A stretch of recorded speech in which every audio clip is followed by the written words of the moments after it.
ശ്രീ പരമാത്മനേ നമഃ. യഥാർത്ഥ ഗീത ശ്രീമദ് ഭഗവത്ഗീത അഥ പ്രഥമോധ്യായഃ. ഇനി ഒന്നാം അധ്യായം.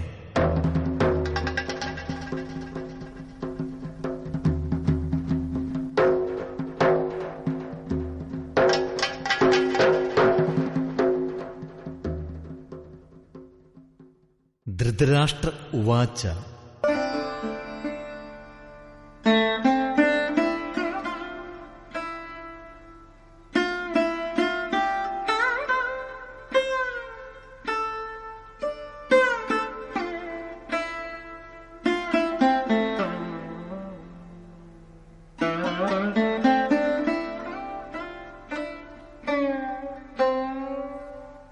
ധർമ്മക്ഷേത്രേ കുരുക്ഷേത്രേ സമവേതാ യുയുത്സവഃ മാമകാഃ പാണ്ഡവാശ്ചൈവ കിമകുർവത സഞ്ജയ.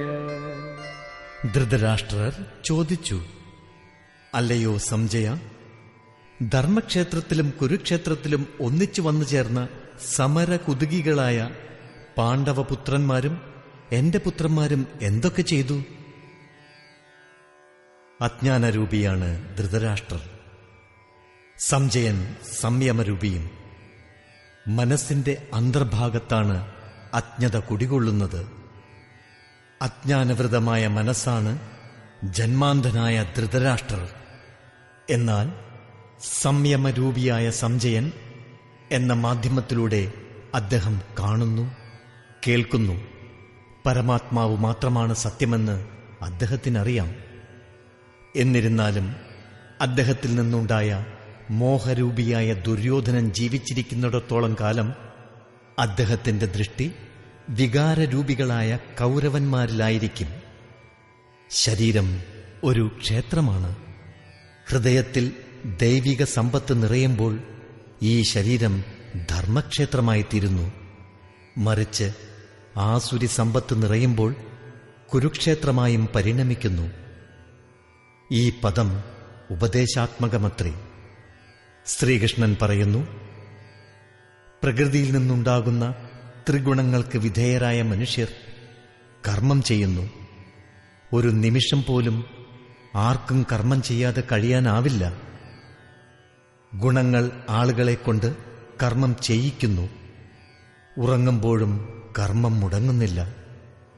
ആരോഗ്യമുള്ള ശരീരത്തിന് കർമ്മം അനിവാര്യമായ ഒരു കാര്യമാണ്. ത്രിഗുണങ്ങൾ മനുഷ്യരെ ദേവൻ മുതൽ കൃമികീടങ്ങൾ വരെയുള്ള ശരീരങ്ങളുമായി ബന്ധിക്കുന്നു.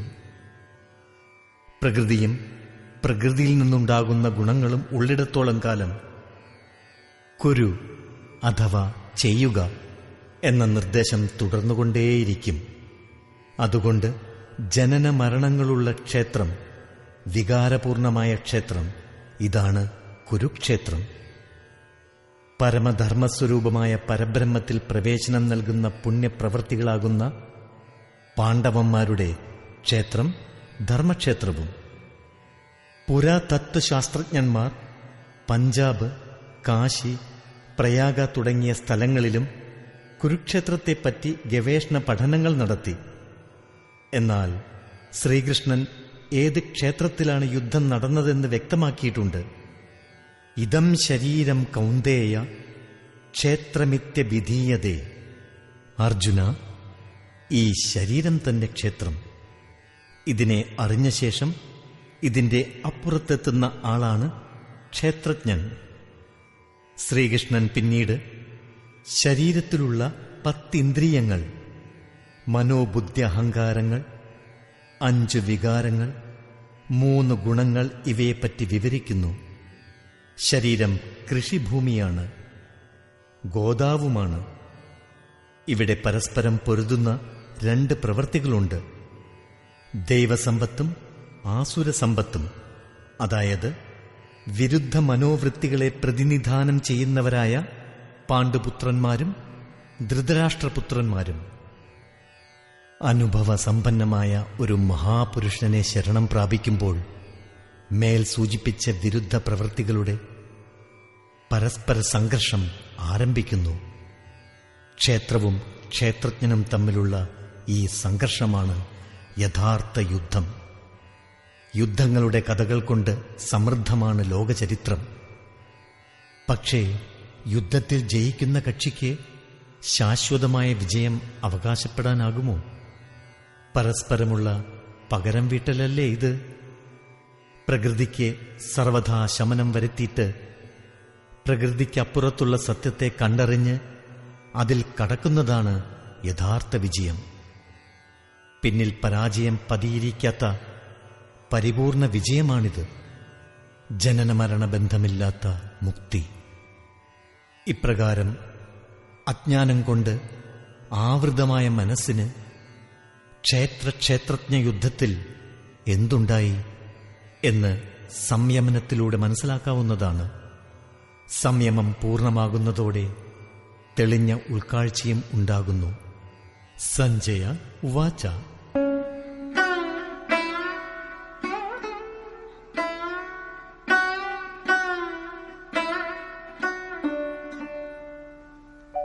ദൃഷ്ട്വാ തു പാണ്ഡവാനീകം വ്യൂഢം ദുര്യോധനസ്തദാ ആചാര്യമുപസംഗമ്യ രാജാ വചനമബ്രവീത്. ആ സമയത്ത് പാണ്ഡവർ അണിയണിയായി നിരത്തി നിർത്തിയിരിക്കുന്ന സേനയെ കണ്ട് അതിന്റെ വിവരണം കൊടുക്കാനായി ഗുരുനാഥനായ ദ്രോണാചാര്യരുടെ അടുത്ത് ചെന്ന് ഇങ്ങനെ പറഞ്ഞു. അതായത്, ദ്വൈതത്തിന്റെ ആചരണമാണ് ദ്രോണാചാര്യർ. നാം പരമാത്മാവിൽ നിന്നും വേറെയാണെന്നുള്ള ബോധമാണ് ദ്വൈതഭാവന. വീണ്ടും ചെന്നെത്താനുള്ള പിടയൽ ഉണ്ടാകുന്നു. അപ്പോൾ ഗുരുവിനെ അന്വേഷിക്കാൻ തുടങ്ങുന്നു. ഈ രണ്ട് പ്രവൃത്തികളുടെ ഇടയിൽ ഈ പ്രാഥമിക ഗുരു ദ്രോണർ വരുന്നു. പിന്നീട് യോഗസ്ഥനും യോഗേശ്വരനുമായ ശ്രീകൃഷ്ണൻ സദ്ഗുരുവായിത്തീരുന്നു. മോഹരൂപിയാണ് ദുര്യോധനൻ. മോഹമാണ് എല്ലാ വ്യാധികൾക്കും മൂലകാരണം. ദുഷിച്ച ധനത്തോടു കൂടിയവനാണ് ദുര്യോധനൻ. ആത്മീയ സമ്പത്ത് മാത്രമാണ് സ്ഥിരമായ സമ്പത്ത്. മോഹം അതിനെ ദൂഷിതമാക്കുന്നു. നമ്മെ പ്രകൃതിയിലേക്ക് കെട്ടിവലിക്കുന്നത് ഈ മോഹമാണ്. എന്നാൽ അത് യഥാർത്ഥ ജ്ഞാനത്തിനും പ്രേരണ നൽകുന്നുണ്ട്. മോഹം നിരവധി സംശയങ്ങൾക്കും പരിഹാരം തേടുന്നു. അതില്ലാതായാലേ പൂർണ്ണത കൈവരുത്താനാവൂ. അങ്ങനെ പല നിലകളിലായി അണിനിരത്തിയ സേനയെ കണ്ട്, അതായത് പുണ്യത്തിലൂടെ രൂപീകൃതമായ സജാതീയ പ്രവൃത്തികൾ ശരിയായി വിന്യസിക്കപ്പെട്ടത് കണ്ട് മോഹരൂപിയായ ദുര്യോധനൻ പ്രഥമ ഗുരുവായ ദ്രോണന്റെ അടുത്തു ചെന്ന് ഇങ്ങനെ പറഞ്ഞു.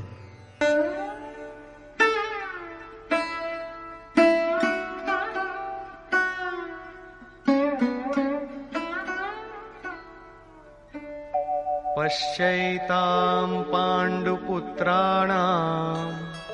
ആചാര്യമഹതീം ചമൂ വ്യൂഢാം ദ്രുപദപുത്രേണ തവ ശിഷ്യേണ ധീമതാ. അല്ലയോ ആചാര്യ, അങ്ങയുടെ ബുദ്ധിമാനായ ശിഷ്യനും ദ്രുപദ രാജപുത്രനുമായ ദൃഷ്ടദ്യുമ്നൻ അണിനിർത്തിയിരിക്കുന്ന ബൃഹത്തായ പാണ്ഡവസേനയെ നോക്കിയാലും ശാശ്വതവും സ്ഥിരവുമായ പദത്തിൽ ദൃഢബദ്ധമായ മനസ്സിന്റെ പ്രതീകമാണ് പുണ്യപ്രവൃത്തികളുടെ നായകനായ ദൃഷ്ടദ്യുമ്നൻ. മനസ്സിന്റെ ദൃഢതയും കഠിനതയും സാധനയുടെ കഠിനത ഇല്ലാതാക്കും. ഇനി നോക്കൂ സേനയുടെ വൈപുല്യം.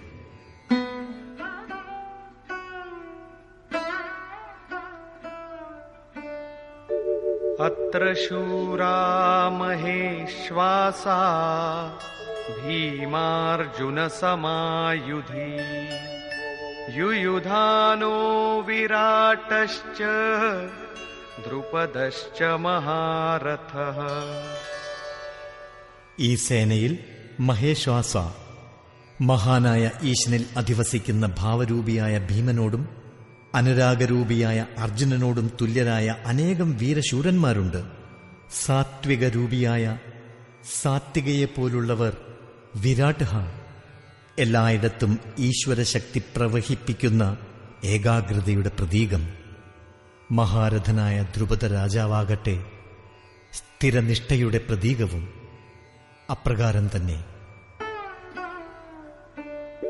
धृष्टकेतुश्चेकितानः काशीराजश्च वीर्यवान् पुरुजित् कुन्तिभोजश्च शैब्यश्च नरपुङ्गवः. ദൃഷ്ടകേതു, സുദൃഢമായ കർത്തവ്യം. ചേകിതാനഹ, എവിടെയായാലും അവിടെ നിന്നൊക്കെ ചിത്തത്തെ പിൻവലിച്ച് പരമാത്മാവിൽ ഉറപ്പിക്കൽ. കാശിരാജ, കായരൂപിയായ കാശി തന്നെ സാമ്രാജ്യമായിട്ടുള്ള ആൾ. പുരുജിത്, സ്ഥൂല സൂക്ഷ്മകാരണ ശരീരങ്ങളുടെ മേൽ വിജയം നേടുന്ന ആൾ. കുന്തിഭോജ, കർത്തവ്യപാലനത്തിലൂടെ സംസാരത്തെ കീഴടക്കൽ. നരശ്രേഷ്ഠനായ ശൈബ്യൻ, സത്യവ്യവഹാരത്തിന്റെ പ്രതീകം. युधामन्युश्च विक्रान्तः उत्तमौजाश्च वीर्यवान् सौभद्रो द्रौपदेयाश्च सर्व एव महारथाः. പിന്നീട് പരാക്രമിയായ യുധാമന്യു, യുദ്ധത്തിന് അനുരൂപമായുള്ള മനസ്സിന്റെ ധാരണ. ഉത്തമൗജ, നന്മയുടെ ഹർഷോന്മാദമായ സുഭദ്രാപുത്രൻ അഭിമന്യു. നന്മ ആധാരമാവുമ്പോൾ മനസ്സ് നിർഭയമാകുന്നു. ഇത്തരം മംഗളകരമായ അടിത്തറയിൽ ഉണ്ടായ നിർഭയമായ മനസ്സിനെ പ്രതിനിധീകരിക്കുന്ന ധാന്യരൂപിണിയായ ദ്രൗപദിക്ക് 5 പുത്രന്മാരുണ്ട്. വാത്സല്യം, ലാവണ്യം, സഹൃദയത്വം, സൗമ്യത, സ്ഥിരത എന്നീ ഗുണങ്ങളുടെ പ്രതീകങ്ങളായ 5 മഹാരഥന്മാർ. സാധനയുടെ മാർഗത്തിൽ സമ്പൂർണ്ണ യോഗ്യതയോടെ പുരോഗമിക്കാനുള്ള കഴിവ് ഈ ഗുണങ്ങൾ നൽകുന്നു. ഇങ്ങനെ പാണ്ഡവപക്ഷത്തുള്ള 15 20 പേരെ, ദൈവസമ്പത്തിന്റെ മഹത്വം നിറഞ്ഞ അംഗങ്ങളെ ദുര്യോധനൻ എണ്ണി. വിജാതീയ വൃത്തികളുടെ രാജാവായ ദുര്യോധനൻ മോഹമഗ്നനായതിനാൽ സജാതീയ വൃത്തികളെ മനസ്സിലാക്കാൻ കഴിയാതെ കുഴങ്ങി. ദുര്യോധനൻ തന്റെ പക്ഷത്തുള്ളവരെപ്പറ്റി സംക്ഷിപ്തമായി പറയുന്നതേയുള്ളൂ. ഏതെങ്കിലും ബാഹ്യയുദ്ധം ഉണ്ടാകാൻ പോകുകയാണെങ്കിൽ തന്റെ സേനകളെ കൃത്യമായി എണ്ണിയേനെ. വികാരങ്ങളെ എണ്ണിത്തിട്ടപ്പെടുത്തേണ്ടതില്ല. എന്തെന്നാൽ അവയെ കീഴടക്കേണ്ടതാണ്. അവ നാശോന്മുഖങ്ങളാണ്. കേവലം 5 6 വികാരങ്ങളെപ്പറ്റി പരാമർശിച്ചെന്നേയുള്ളൂ. അവയുടെ ഉള്ളിൽ ബഹിർമുഖ വൃത്തികളെല്ലാം നിറഞ്ഞിരിക്കുന്നു. എങ്ങനെയെന്നാൽ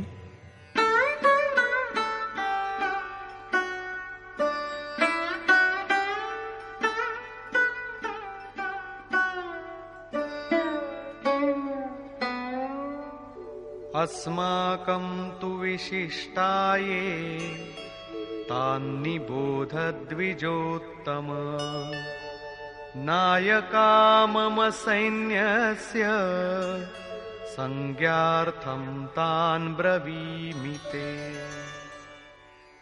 ബ്രാഹ്മണശ്രേഷ്ഠ, നമ്മുടെ പക്ഷത്തെ പ്രധാനികളായവരെപ്പറ്റി മനസ്സിലാക്കുക. അങ്ങയുടെ അറിവിനായി എന്റെ സേനാനായകന്മാരെപ്പറ്റി ആദ്യം പറയാം. ഇവിടെ ബാഹ്യയുദ്ധമാണ് നടക്കുന്നതെങ്കിൽ സേനാപതിയെ ബ്രാഹ്മണശ്രേഷ്ഠ എന്ന് സംബോധന ചെയ്യുന്നത് അയുക്തമാണ്. യഥാർത്ഥത്തിൽ 2 അന്ധഃകരണ വൃത്തികളുടെ സംഘർഷമാണ് ഗീതയിലെ പ്രമേയം. അവയിൽ ദ്വൈതത്തിന്റെ ആചാര്യനാണ് ദ്രോണർ. നാം പരമാചാര്യനിൽ നിന്ന് അകന്നുപോയാൽ ദ്വൈത ചിന്തയുണ്ടാക്കുന്ന പ്രവൃത്തിക്ക് വിധേയനായി പോകും. ഇതിനെ കീഴടക്കാനുള്ള പ്രേരണ പ്രഥമ ഗുരുവായ ദ്രോണനിൽ നിന്ന് ലഭിക്കുന്നു. അപൂർണമായ അറിവ് പൂർണ്ണതയിലേക്ക് നയിക്കും. യുദ്ധരംഗം പൂജാവേദിയല്ല. അവിടെ ശൗര്യസൂചകമായ സംബോധനയാണ് വേണ്ടത്. അടുത്തത് വിജാതീയ പ്രവൃത്തികളുടെ നായകന്മാർ ആരെല്ലാം?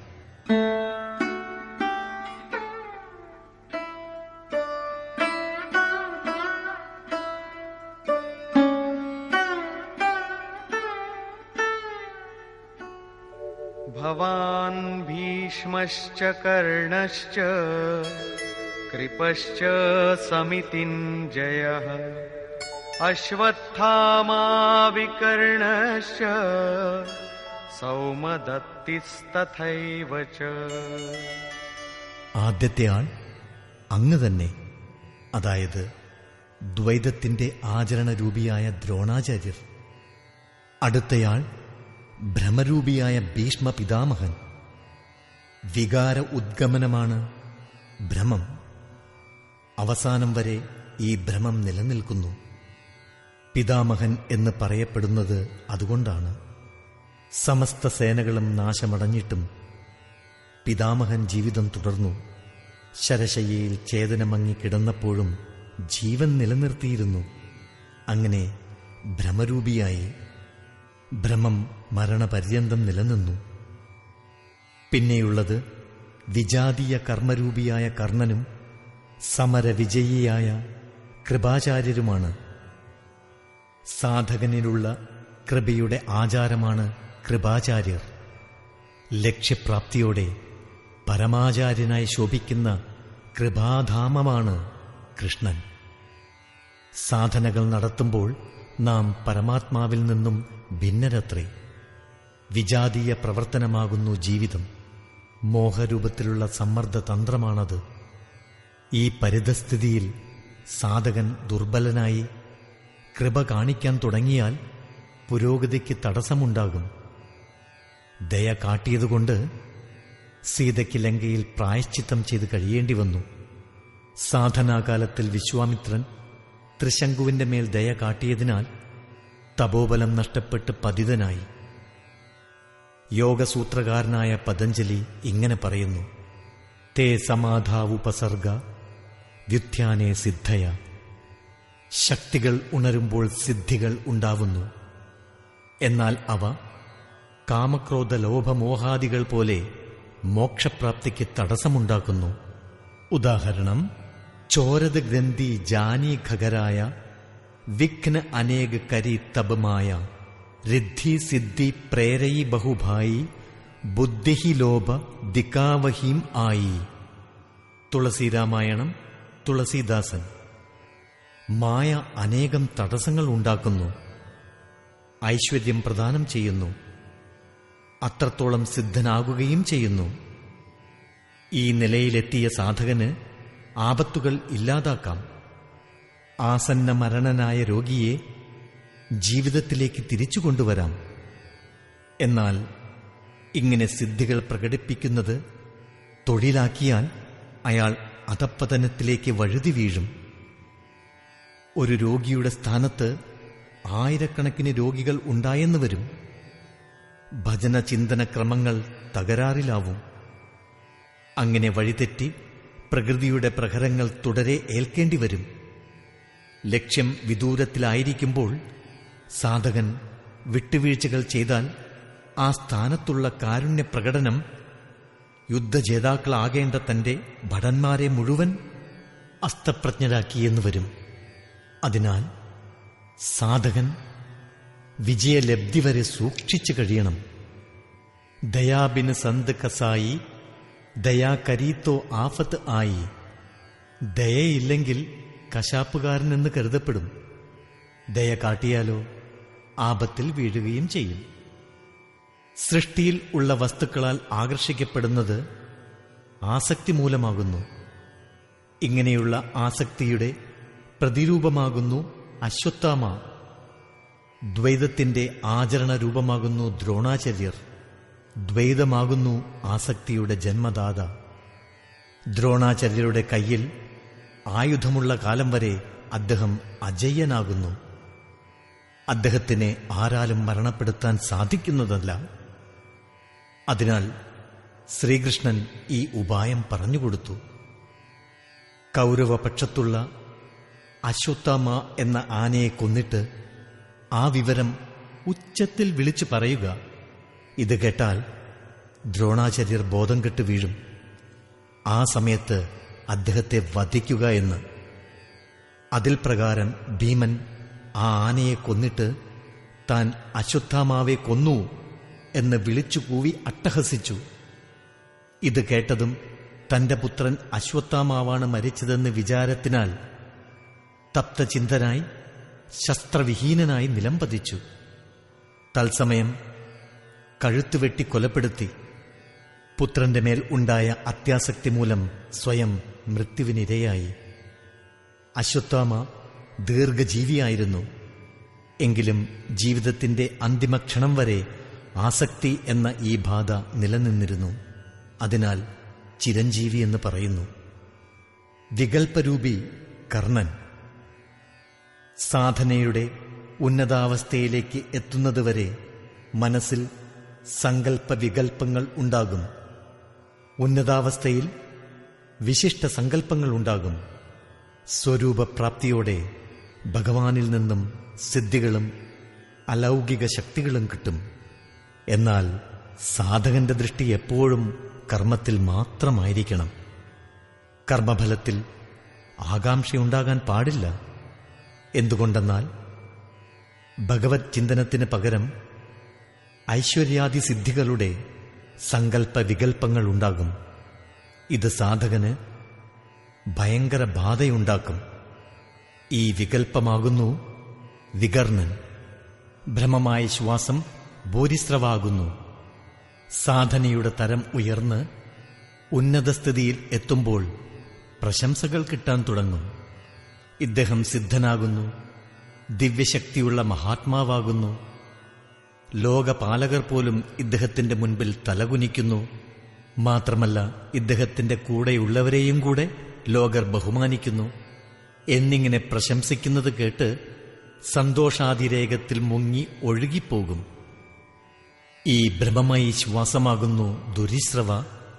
പൂജ്യ ഗുരുദേവൻ അഥവാ പൂജ്യ പരമാനന്ദ ഗുരു പറയുമായിരുന്നു, ലോകർ പുഷ്പവൃഷ്ടി ചെയ്യും, പ്രശംസകൾ ചൊരിയും, ജഗദ്ഗുരു എന്ന് പറയും. ഇതിനാലെ നിങ്ങൾക്ക് യാതൊന്നും കിട്ടുന്നതല്ല. എന്നാൽ ഭഗവാൻ നിങ്ങളെ സാധുവെന്ന് എപ്പ വിളിക്കുന്നുവോ അപ്പോൾ നിങ്ങൾക്ക് കിട്ടാത്തതായി യാതൊന്നും ബാക്കി ഉണ്ടായിരിക്കുന്നതുമല്ല. പിന്നെ ലോകർ എന്ത് പറഞ്ഞുവെന്നോ പറയുന്നുവെന്നോ നോക്കേണ്ട കാര്യവുമില്ല എന്ന്. മേൽപ്പറഞ്ഞ പ്രശംസകളിൽ ഒഴുകിപ്പോകുന്നത് ബ്രഹ്മമയി ശ്വാസമാകുന്നു. ഇതാകുന്നു ഭൂരിസ്രവ. പ്രശംസകൾ ഒന്നിനുമേൽ ഒന്ന് എങ്ങനെ ഉണ്ടാകുന്നത് അത്യാധിക രഞ്ജിതവുമാകുന്നു. ഇതിനാൽ സാധകന്റെ സാധനകളിൽ ക്ഷയം സംഭവിക്കുന്നു. ഇതുപോലെ ബ്രഹ്മമയി ശ്വാസമാകുന്നു ഭൂരിസ്രവ. സംയമത്തിന്റെ ഉന്നതസ്ഥിതിയിൽ ഉണ്ടാകുന്ന പ്രകൃതികളുടെ നാമമാകുന്നു ഇത്. ബാഹ്യപ്രവൃത്തികളുടെ അംഗോപാംഗവുമാകുന്നു.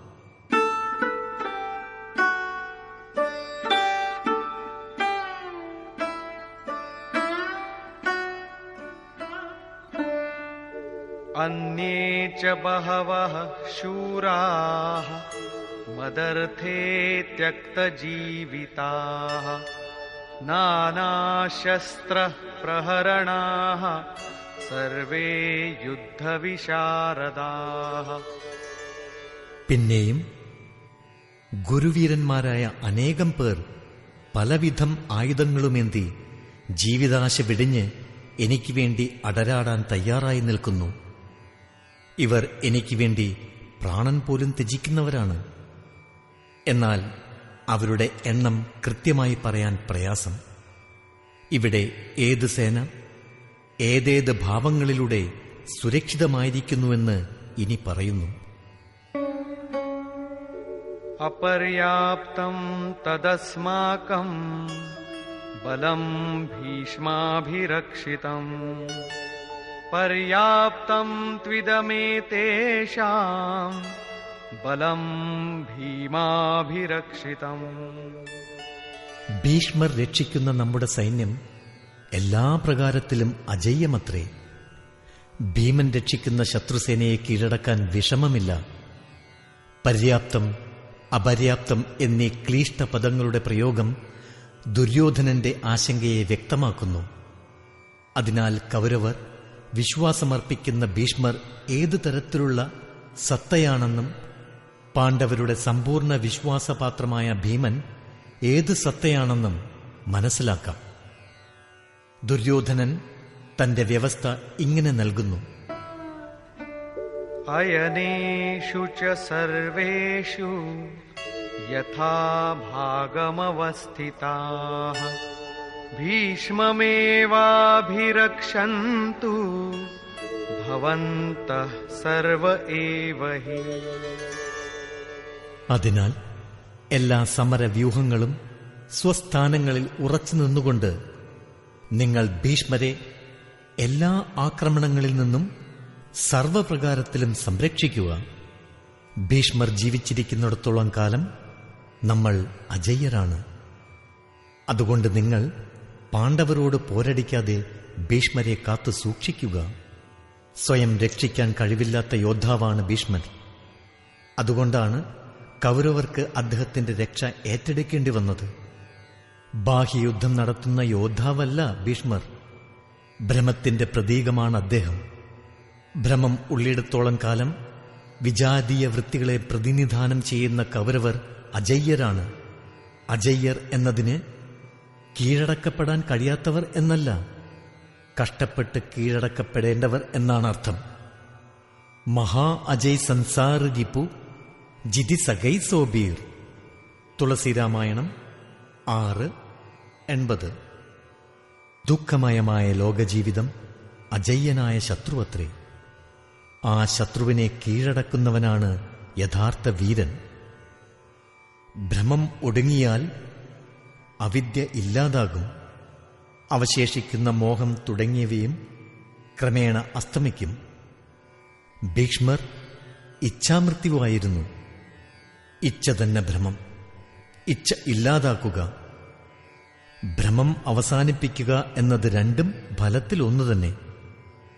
ഇക്കാര്യം സന്ത് കബീർ വളരെ ലളിതമായി പ്രസ്താവിച്ചിട്ടുണ്ട്.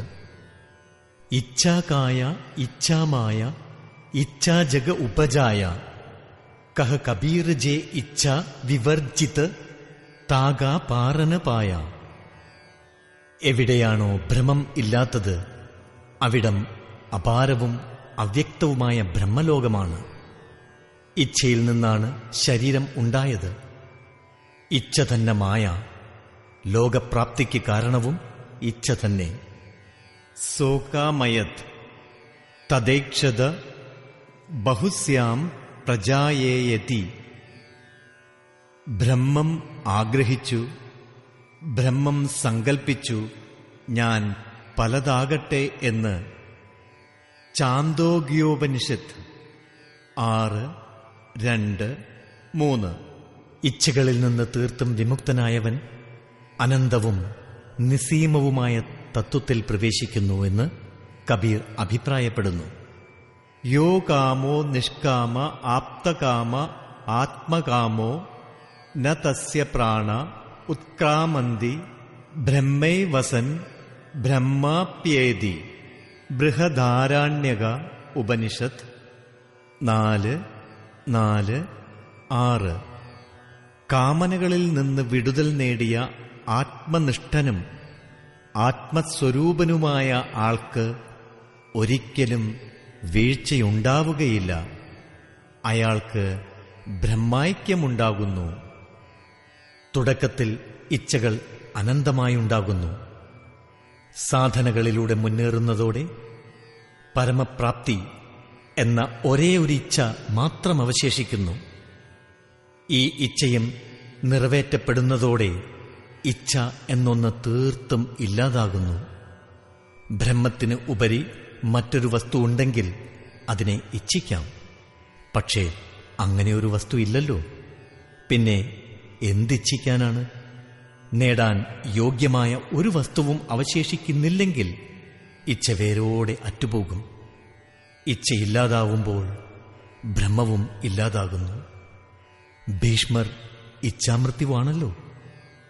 ഇപ്രകാരം ഭീഷ്മരാൽ രക്ഷിക്കപ്പെടുന്ന നമ്മുടെ സൈന്യം എല്ലാവിധത്തിലും അജയ്യമാണ്. ഭ്രമമുള്ളിടത്തോളം കാലം അവിദ്യയുടെ സാന്നിധ്യവും ഉണ്ടാവും. ഭ്രമം ഒടുങ്ങുമ്പോൾ അവിദ്യയും അവസാനിക്കും. ഭീമനാൽ രക്ഷിക്കപ്പെടുന്ന എതിരാളികളുടെ സൈന്യത്തെ നമുക്ക് ജയിക്കാൻ വിഷമമില്ല. ഭാവരൂപിയാണ് ഭീമൻ. ഭാവേ വിദ്യതേ ദേവഃ. ഭാവത്തിൽ ദേവൻ സ്ഥിതി ചെയ്യുന്നു. അജ്ഞാതനായ പരമാത്മാവിനെ ജ്ഞാതനാക്കാനുള്ള കഴിവ് ഭാവത്തിനുണ്ട്. ഭാവവസ്യ ഭഗവാൻ സുഖനിധാൻ കരുണാഭവൻ. ഭാവവശ്യനും സുഖനിധാനവും കരുണാനിലയവുമാണ് ഭഗവാൻ. രാമചരിതമാനസം 7:92. ശ്രീകൃഷ്ണൻ ഭാവത്തെ ശ്രദ്ധയെന്നാണ് വ്യവഹരിക്കുന്നത്. ഭാവത്തിന് ഭഗവാനെപ്പോലും വശത്താക്കാൻ കഴിയും. ഭാവത്തിലൂടെയാണ് എല്ലാ പുണ്യപ്രവൃത്തികളും വികസിക്കുന്നത്. ഭാവം പുണ്യത്തെ കാത്തു സൂക്ഷിക്കുന്നു. അത്ര ശക്തമത്തമാണ് ഭാവം. എന്തെന്നാൽ അത് പരമാത്മാവിൽ നമുക്ക് വിശ്വാസം ജനിപ്പിക്കുന്നു. ശക്തിമത്താണെങ്കിലും കോമളവുമാണത്. എന്നാൽ ഭാവം പെട്ടെന്ന് മാറി വരാവുന്നതാകുന്നു. ഇന്ന് നിങ്ങൾ പറയും മഹാത്മാ നല്ല ആളാണെന്ന്. നാളെ നിങ്ങളുടെ ഭാവം മാറിയാൽ നിങ്ങൾ പറയും ആ മഹാത്മാ പായസം കുടിക്കുന്നതിനാൽ ചീത്തയാളാണെന്ന്. അതായത് അനുകൂല പ്രതികൂല ഭാവങ്ങൾ കാര്യങ്ങളെ തിരിച്ചും മറിച്ചും സങ്കൽപ്പിക്കും. ഘാസ് പാത്ത് ജോ ഖാത്തെ ഹേ തിനഹി സതാവേ കാം. ദൂത് മലായി ഖാത്തജേ തിനകി ജാനേ രാം. പുല്ലും ഇലയും തിന്നുന്ന മൃഗങ്ങളെ കാമം അടിപ്പെടുത്തുന്നു. പാലും വെണ്ണയും കഴിക്കുന്നവൻ ഈശ്വരനെ അറിയുന്നു എന്ന വാക്യം ഇവിടെ ഓർമ്മിക്കുക. ഇഷ്ടദേവതയ്ക്ക് അഥവാ ഭഗവാന് ഒരു ചെറിയ ദോഷമെങ്കിലും ഉള്ളതായി തോന്നിയാൽ ഭാവം തകരാറിലാകും. പുണ്യപ്രവൃത്തികൾ തടസ്സപ്പെടും. ഇഷ്ടദേവത അഥവാ ഭഗവാനുമായുള്ള ബന്ധം ശിഥിലമാവും. അങ്ങനെ ഭീമൻ സംരക്ഷിക്കുന്ന അവരുടെ സേനയെ നമുക്ക് നിഷ്പ്രയാസം ജയിക്കാം. പതഞ്ജലി മഹർഷിയുടെ അഭിപ്രായം ഇതിനെ സാധൂകരിക്കുന്നു. സതു ദീർഘകാല നൈരന്തര്യ സത്കാര സേവിതോ ദൃഢഭൂമി. യോഗസൂത്രം 1:14. ദീർഘകാലം ഇടതടവില്ലാതെ ശ്രദ്ധയോടും ഭക്തിയോടും അഭ്യാസം നടത്തിയാലേ സാധന ഉറയ്ക്കൂ.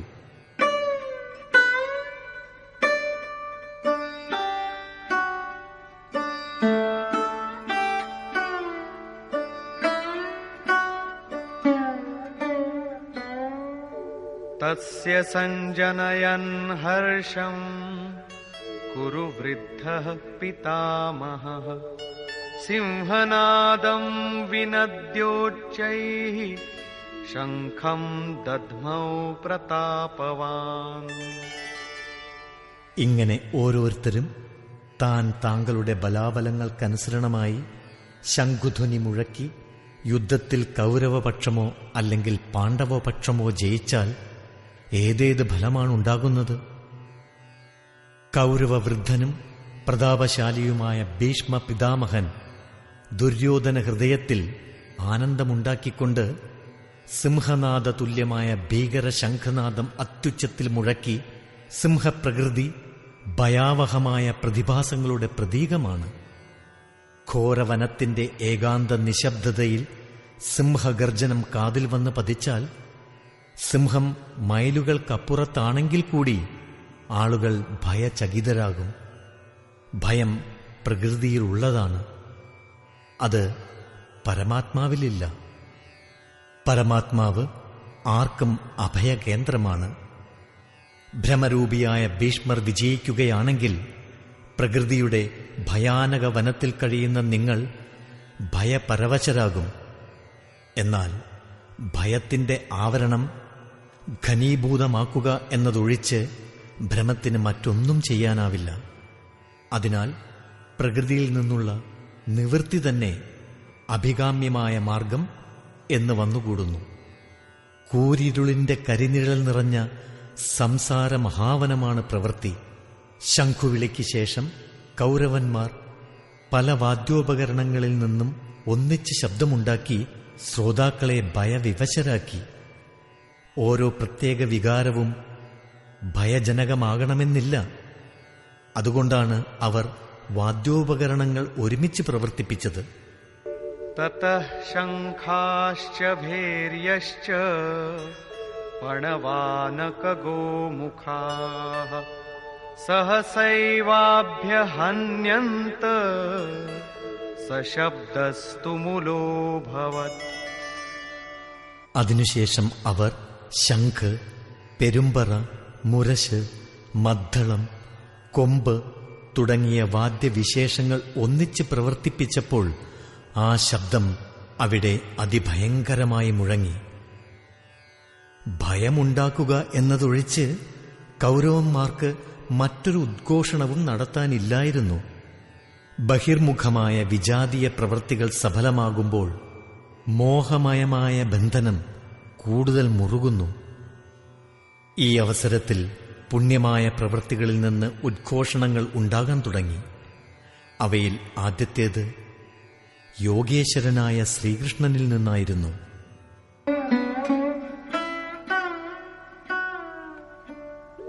തതഃ ശ്വേതൈർഹയൈർയുക്തേ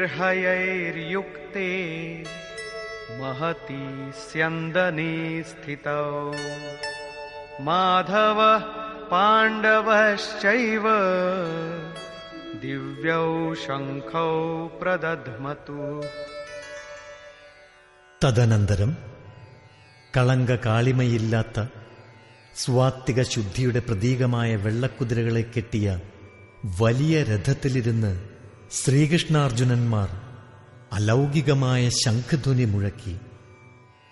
അലൗകികമെന്നാൽ ലോകാതീതമെന്നർത്ഥം. മൃത്യുലോകം, ദേവലോകം, ബ്രഹ്മലോകം തുടങ്ങി ജന്മമരണ ഭയമുള്ള സമസ്ത ലോകങ്ങളുടെയും അപ്പുറത്തുള്ള പാരമാർത്ഥിക ലോകം പ്രദാനം ചെയ്യാമെന്നുള്ള ഉദ്ഘോഷണമാണ് ശ്രീകൃഷ്ണൻ നടത്തുന്നത്. രഥം സ്വർണമോ വെള്ളിയോ തടിയോ കൊണ്ടുള്ളതല്ല, അത് അലൗകികമാണ്. ശംഖും അലൗകികമാണ്. അതിനാൽ ഉദ്ഘോഷണവും അലൗകികം തന്നെ. ലോകാതീതമായിട്ടുള്ളത് ഒരേയൊരു ബ്രഹ്മം മാത്രം.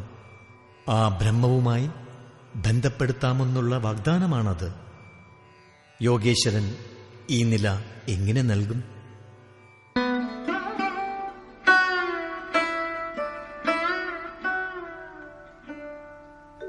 പാഞ്ചജന്യം ഋഷികേശോ ദേവദത്തം ധനഞ്ജയഃ പൗണ്ഡ്രം ദദ്മൗ മഹാശംഖം ഭീമകർമാവൃകോദരഃ.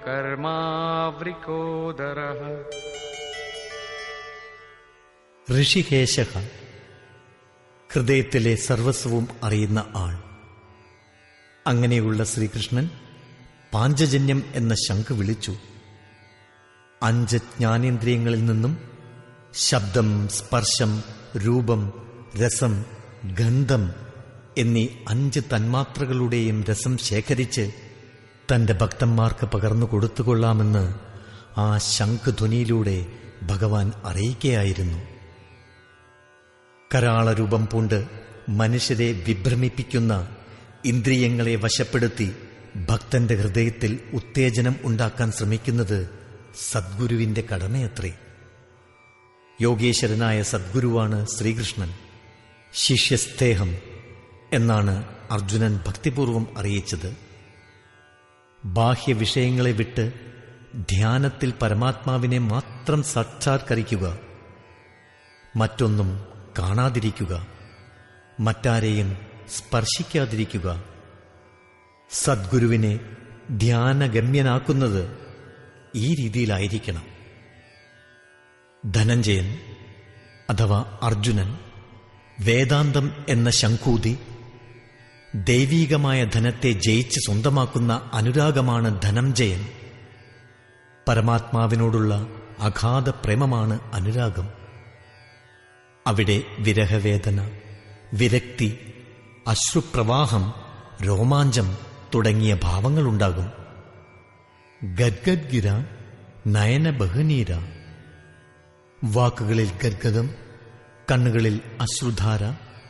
അപ്പോൾ പരമാത്മാവ് ഒഴിച്ച് മറ്റൊരു വിഷയവസ്തുവിലും മനസ്സ് ബന്ധപ്പെടുന്നതല്ലാതാകുന്നു. അത്തരം ഒരുത്തമ മനോഭാവമാണ് അനുരാഗം. അത് പക്വമാകുന്നതോടെ പരമാത്മ സാക്ഷാത്കാരത്തിന് സഹായകമായ ദൈവീക സമ്പത്ത് സ്വാധീനമാവും. ധനഞ്ജയൻ എന്നത് അർജുനന്റെ മറ്റൊരു പേരാണ്. ശരീരം പുലർത്താൻ ബാഹ്യസമ്പത്ത് ആവശ്യമാണ്. എന്നാൽ ആത്മാവുമായി ഇതിനൊരു ബന്ധവുമില്ല. ഇതിനപ്പുറത്തുള്ള അനശ്വരമായ ആത്മീയ ധനമാണ് ശരിയായ ധനം. ധനവാൻ ഭൂലോകത്തിന്റെ ഏകാധിപതിയായാൽ കൂടി അമൃതത്വത്തിന് അവകാശിയാവില്ല എന്ന് യാജ്ഞവാൽക്യൻ മൈത്രിയോട് പറയുന്നതായി ബൃഹദാരണ്യകോപനിഷത്തിൽ രേഖപ്പെടുത്തിയിട്ടുണ്ട്. അമൃതത്വം നേടാനുള്ള ഒരേയൊരു ഉപായം ആത്മീയ സമ്പത്ത് നേടുകയാണ്. ഭയാനക കർമ്മങ്ങൾ ചെയ്യുന്ന ഭീമസേനൻ പ്രീതി എന്നർത്ഥമുള്ള പൗണ്ഡ്രം എന്ന ശംഖൂതി, ഭാവത്തിന്റെ ആവിർഭാവവും പ്രവർത്തനവും ഹൃദയത്തിലാണ്. അങ്ങനെ വൃഗോദരൻ എന്ന പേര് കിട്ടി. അദ്ദേഹത്തിന്റെ ഭാവം കുട്ടികളിൽ പ്രകടമായി കാണാം. ഈ ഭാവം അഗാധവും ശക്തിമത്തുമാണ്. അത് പ്രീത്യാർത്ഥകമായ ശംഖിലൂടെ പ്രകടിപ്പിക്കുകയാണുണ്ടായത്. ആ പ്രകടിപ്പിക്കൽ ഈശ്വരപ്രേമം എന്ന മാധ്യമത്തിലൂടെയാണ്. ഹരിവ്യാപക സർവത്ര സമാന പ്രേമതി പ്രകട് ഹോയിമൈജാന. തുളസി രാമായണം 1:184-5. നിസീമമായ പ്രേമം പ്രകടമാക്കിക്കൊണ്ട് ഈശ്വരൻ സർവത്ര വ്യാപിച്ചിരിക്കുന്നതായി ഞാൻ അറിയുന്നു.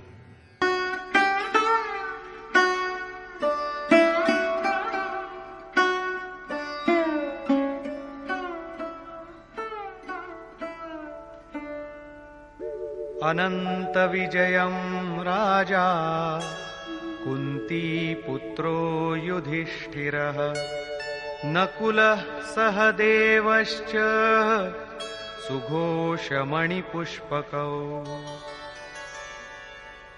കുന്തിപുത്രനായ യുധിഷ്ഠിര മഹാരാജാവ് അനന്തവിജയം എന്ന ശംഖു വിളിച്ചു. കർത്തവ്യരൂപിണിയാണ് കുന്തി. യുധിഷ്ഠിരൻ ധർമ്മരൂപിയും. ധർമ്മത്തിൽ ഉറച്ചു നിഷ്ഠയുണ്ടെങ്കിൽ അനന്തവിജയം, അതായത് അനന്തമായ ബ്രഹ്മത്തിൽ സ്ഥാനം നേടാം. യുദ്ധരംഗത്തിൽ ഉറച്ചു നിൽക്കുന്നവനാണ് യുധിഷ്ഠിരൻ. പ്രകൃതി പുരുഷന്മാർ തമ്മിലും ക്ഷേത്രജ്ഞന്മാർ തമ്മിലും ഉണ്ടാകുന്ന സംഘർഷത്തിൽ ഉലയാത്തവൻ എന്നർത്ഥം. ഏത് വലിയ ദുഃഖത്തിലും ഇളകാതെ നിന്നാൽ ഒടുവിൽ ഒരു നാൾ അനന്തമായ പരമ്പൊരുളിന്റെ മേൽ വിജയം നേടാം.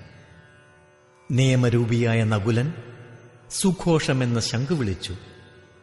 അഷ്ടാംഗയോഗത്തിൽ രണ്ടാമത്തേത്. നിയമം, യമനിയമാദികൾ.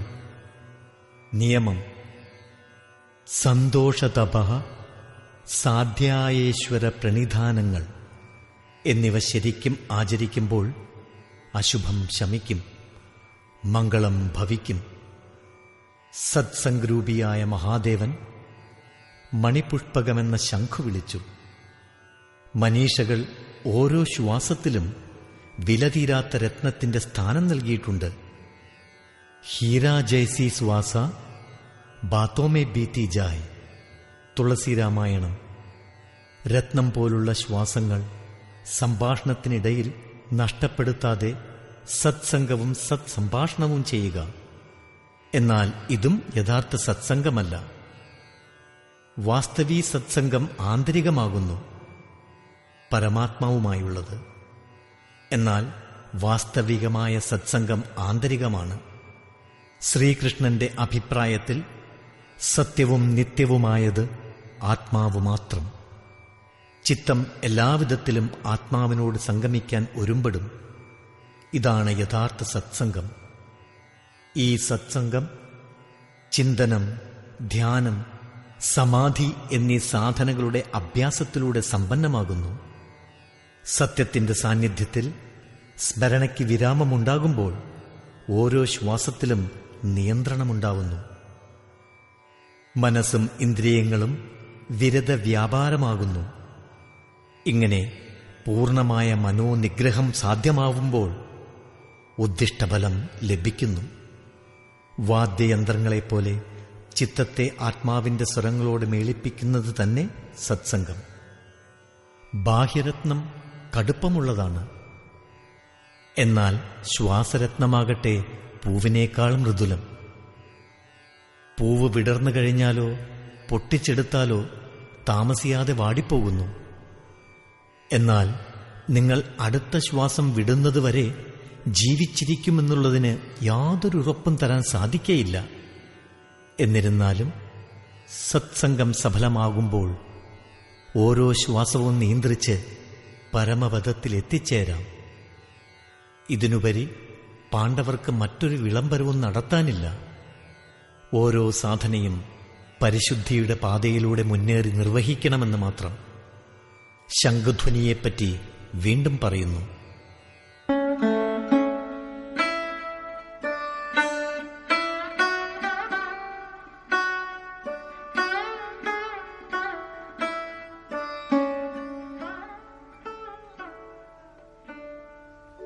काश्यश्च परमेश्वासः शिखण्डी च महारथः धृष्टद्युम्नो विराटश्च सात्यकिश्चापराजितः. കായരൂപിയാണ് കാശി. മനസ്സ് ഉൾപ്പെടെയുള്ള ഇന്ദ്രിയങ്ങളെ ഏകോപിച്ച് ശരീരത്തിൽ നിലനിർത്തുന്ന ആൾ. പരമേശ്വാസഃ, പരമേശ്വരനിൽ വസിക്കാൻ അർഹനായിത്തീരുന്നു. പരമേശനെ അധിവസിപ്പിക്കാൻ യോഗ്യമായ കായം തന്നെ കാശി പരമേശന്റെ വാസസ്ഥലമാണിവിടം. പരമേശ്വാസഃ എന്ന വാക്കിന് വില്ലാളിവീരൻ എന്നല്ല, പരമേശനിൽ വസിക്കുന്നവൻ എന്നാണർത്ഥം. ശിഖ, അതായത് കുടുമ, പൂണുനൂൽ എന്നിവയെ ത്യജിക്കലാണ് ശിഖണ്ഡി. ഇക്കാലത്ത് ആളുകൾ മുടി മുറിച്ചു കളയുന്നു, പൂണുനൂൽ പൊട്ടിക്കുന്നു, അഗ്നിഹവനം ഉപേക്ഷിക്കുന്നു. അങ്ങനെ അവർ സന്യാസത്തിലേക്ക് കടക്കുകയാണോ? അല്ല, വാസ്തവത്തിൽ മുടികെട്ട് ഉയർന്ന ലക്ഷ്യത്തിന്റെ പ്രതീകമാണ്. അത് നേടേണ്ടത് തന്നെയാണ്. അതുപോലെ പൂണുനൂൽ സംസ്കാരങ്ങളുടെ പ്രതീകമാണ്. പരമാത്മപ്രാപ്തി എന്ന പരമലക്ഷ്യത്തിലെത്തും മുമ്പ് സംസ്കാരങ്ങളുടെ സൂത്രപാതം ആവശ്യമാണ്.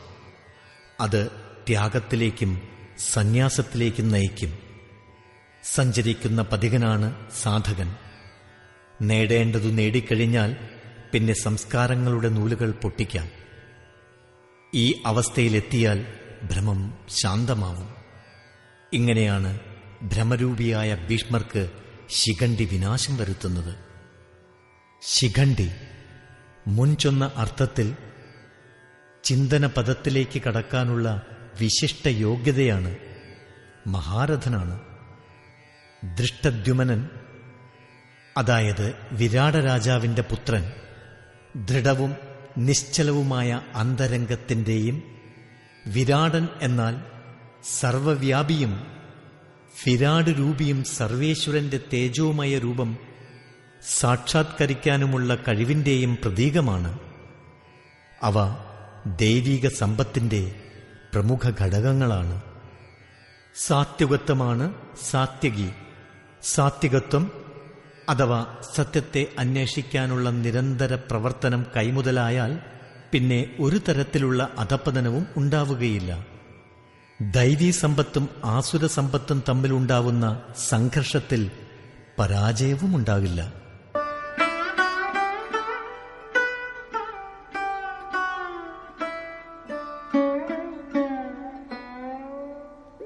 द्रुपदो द्रौपदेयाश्च सर्वशः पृथिवीपते सौभद्रश्च महाबाहुः शङ्खान् दद्मुः पृथक् पृथक्.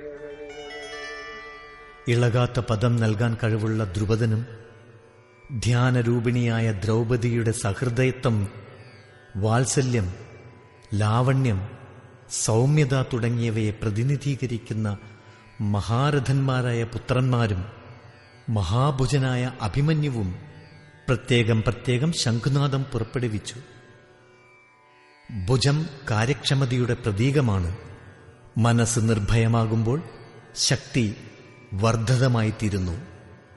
ഹേ രാജൻ, ഇവർ പുറപ്പെടുവിച്ച ശംഖുനാദങ്ങൾ വ്യത്യസ്ത അകലങ്ങളിലാണ് ചെന്നലച്ചത്. അകലത്തിന്റെ കാര്യത്തിൽ ഭിന്നത പാലിച്ചതിനാൽ ഇവരുടെ പേരുകൾ പരാമർശിക്കേണ്ടി വന്നു. ഇതുകൂടാതെ മനസ്സിന്റെയും ബുദ്ധിയുടെയും അപ്പുറത്തേക്കുള്ള അകലവും ഇവിടെ അർത്ഥമാക്കുന്നുണ്ട്. ഭഗവാൻ അന്ധക്കരണത്തിൽ വിരാജിച്ചാണല്ലോ തീരുമാനങ്ങൾ എടുക്കുന്നത്. അന്ധക്കരണങ്ങളിൽ ഉപവിഷ്ടനായി മനുഷ്യാത്മാവിനോട് ബന്ധപ്പെട്ട് സ്വയം പരിചയപ്പെടുത്തുകയും ചെയ്യുന്നു.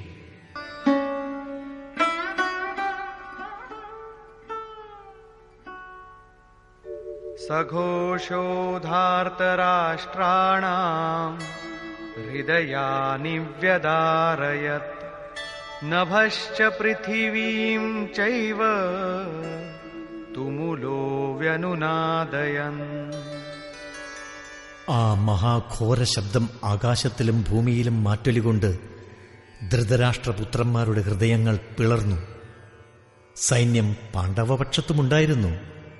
എന്നാൽ പിളർന്നത് ധൃതരാഷ്ട്രപുത്രന്മാരുടെ ഹൃദയമാണ്. പാഞ്ചജന്യം, ദൈവീക ശക്തിയുടെ മേൽ ആധിപത്യം, അനന്തതയുടെ മേൽ വിജയം, അശുഭശമനം, ശുഭഘോഷണം എന്നിവയുടെ ആവിർഭാവത്തോടെ കുരുക്ഷേത്രത്തിന്റെ ആസുരസമ്പത്തിന്റെ ബഹിർമുഖ പ്രവൃത്തികളുടെ അകം തകരുകയും അവയുടെ ബലം അനുക്രമം ക്ഷയിക്കുകയും ചെയ്യുകയായി. ശുഭകാംക്ഷകൾ സഫലമാവുമ്പോൾ മോഹമയ വൃത്തികൾ ശാന്തമായിത്തീരുന്നു.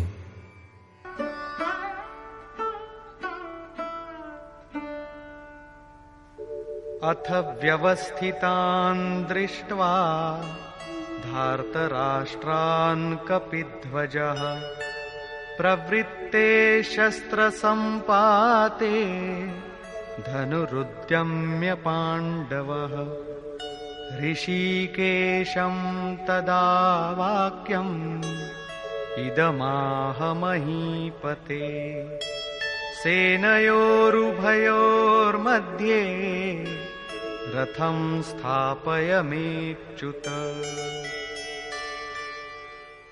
സംയമരൂപിയായ സംജയൻ അജ്ഞാനാമൃത മനസ്സിന്റെ അധിപതിയായ ധൃതരാഷ്ട്രരെ ഹേ രാജൻ എന്ന് അഭിസംബോധന ചെയ്യുന്നു. കപിധ്വജൻ വൈരാഗ്യരൂപിയായ ഹനുമാൻ കൊടിയടയാളമായിട്ടുള്ളവൻ കൊടിരാഷ്ട്രത്തിന്റെ പ്രതീകമാണല്ലോ. ചഞ്ചലമായ കൊടിയുള്ളതുകൊണ്ടാണ് കപിധ്വജൻ എന്ന് പ്രയോഗിച്ചതെന്ന അഭിപ്രായം ശരിയല്ല. ഇവിടെ കപി സാധാരണ വാനരനല്ല, മാനാപമാനങ്ങളെ ഹനിച്ച ഹനുമാൻ തന്നെയാണ്. സമമാനി നിരാദർ ആദർഹീം എന്ന കവിവാക്യം പ്രകൃതിയിൽ കാണുകയും കേൾക്കുകയും ചെയ്യുന്ന വസ്തുക്കളോടും വിഷയങ്ങളോടുമുള്ള രാഗത്തെ ജയിക്കലാണ് വൈരാഗ്യം. അങ്ങനെ വൈരാഗ്യം ധ്വജമായുള്ള അർജുനൻ സമരസജ്ജരായി നിന്ന കൗരവന്മാരെ കണ്ട് ശരം തൊടുത്തുവിടാനായി വില്ലുയർത്തി. ഋഷികേശം ഹൃദയത്തിന്റെ എല്ലാ രഹസ്യങ്ങളും അറിയുന്ന യോഗേശ്വരനായ ശ്രീകൃഷ്ണനോട് ഇങ്ങനെ പറഞ്ഞു: ഹേ അച്യുത, എന്റെ രഥം ഇരു സൈന്യങ്ങളുടെയും ഇടയ്ക്ക് നിർത്തിയാലും ഇത് സാരഥിക്ക് നൽകുന്ന ആജ്ഞയല്ല, ഇഷ്ടദേവതയായ സദ്ഗുരുവിനോട് നടത്തുന്ന അഭ്യർത്ഥനയാണ്. എന്തിനാണ് രഥം ഇടയ്ക്ക് നിർത്തുന്നത്?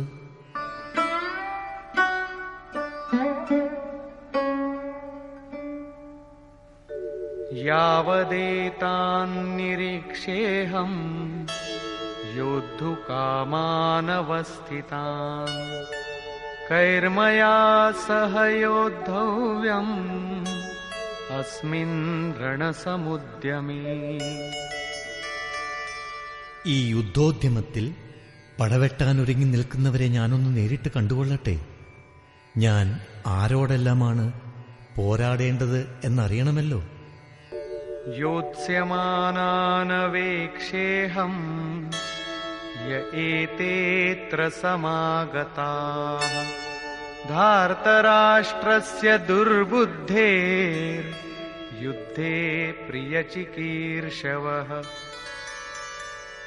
യുദ്ധത്തിൽ ദുർബുദ്ധിയായ ദുര്യോധനന് നന്മ വരാൻ ആഗ്രഹിച്ച് അടരാടാൻ വന്ന അർജന്മാരെ ഞാനൊന്ന് കാണട്ടെ. സഞ്ജയ് ഉവാച.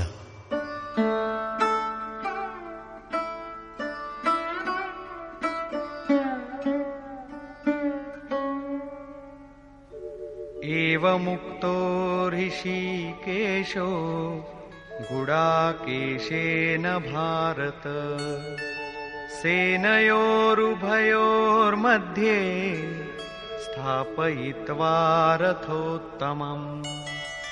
भीष्मद्रोणप्रमुखतः सर्वेषां च महीक्षिताम्.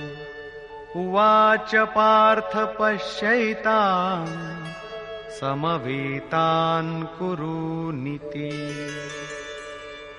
സംജയൻ പറഞ്ഞു.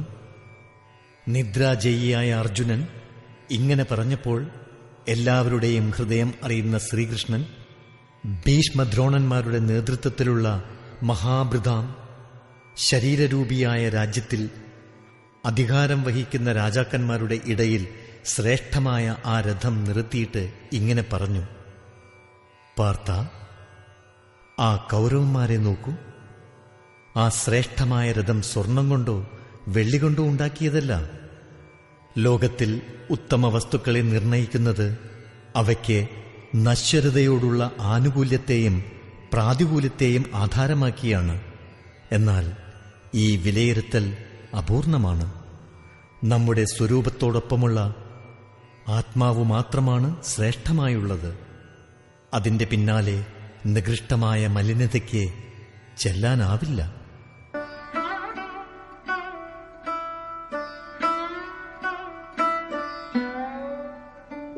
തത്രാപശ്യത് സ്ഥിതാൻ പാർത്ഥഃ പിതॄനഥ പിതാമഹാൻ ആചാര്യാൻ മാതുലാൻ ഭ്രാതൃൻ പുത്രാൻ പൗത്രാൻ സഖീൻസ്തഥാ ശ്വശുരാൻ സുഹൃദശ്ചൈവ സേനയോരുഭയോരപി. അതിനുശേഷം ലക്ഷ്യം പിഴയ്ക്കാത്തവനും പാർത്ഥിവ ശരീരത്തെ രഥമായി കരുതുന്നവനുമായ പാർത്ഥൻ ആ രണ്ട് സൈന്യങ്ങളിലുമുള്ള പിതൃസഹോദരന്മാരെയും പിതാമഹന്മാരെയും ആചാര്യന്മാരെയും അമ്മാവന്മാരെയും സഹോദരന്മാരെയും പുത്രപൗത്രന്മാരെയും ശശുരന്മാരെയും സുഹൃത്തുക്കളെയും കണ്ടു. ഇരുസേനകളിലും സ്വന്തം ബന്ധുക്കളെയും മാതുല ബന്ധുക്കളെയും ശശ്വര ബന്ധുക്കളെയും സുഹൃത്തുക്കളെയും ഗുരുജനങ്ങളെയും മാത്രമേ അർജുനന് കാണാൻ കഴിഞ്ഞുള്ളൂ. മഹാഭാരതകാലത്തെ കണക്കനുസരിച്ച് 18 അക്ഷോഹിണിയിൽ 40 ലക്ഷം ഭടന്മാർ ഉണ്ടാകണം. എന്നാൽ നടപ്പ് കണക്കനുസരിച്ച് 18 അക്ഷോഹിണിയിൽ 650 കോടി ആളുകൾ ഉണ്ടാകേണ്ടതാണ്. എന്നാൽ ഇത് ഇന്നത്തെ ലോക ജനസംഖ്യയ്ക്ക് സമമാണെന്ന് ഓർക്കണം. ഇത്രയും പേർക്ക് വേണ്ടി മാത്രം ലോകത്തിലെ എല്ലാ വസതികളും ഭക്ഷണ സാധനങ്ങളും ഉപയോഗിക്കേണ്ടി വരും. ഈ വലിയ ജനസമൂഹം അർജുനന്റെ 4 ബന്ധുക്കളുടെ കുടുംബത്തിൽ മാത്രം ഉൾപ്പെട്ടവരാണെന്നും മനസ്സിലാക്കണം. ഇത്രയേറെ കുടുംബങ്ങൾ ലോകത്തിൽ ആർക്കെങ്കിലും ഉണ്ടാവുമോ? ഒരിക്കലുമില്ല. ഇത് യുദ്ധരംഗത്തിന്റെയല്ല, ഹൃദയരംഗത്തിന്റെ ചിത്രീകരണമാണെന്ന് ഇത്രയും കൊണ്ട് വ്യക്തമായിരിക്കുമല്ലോ.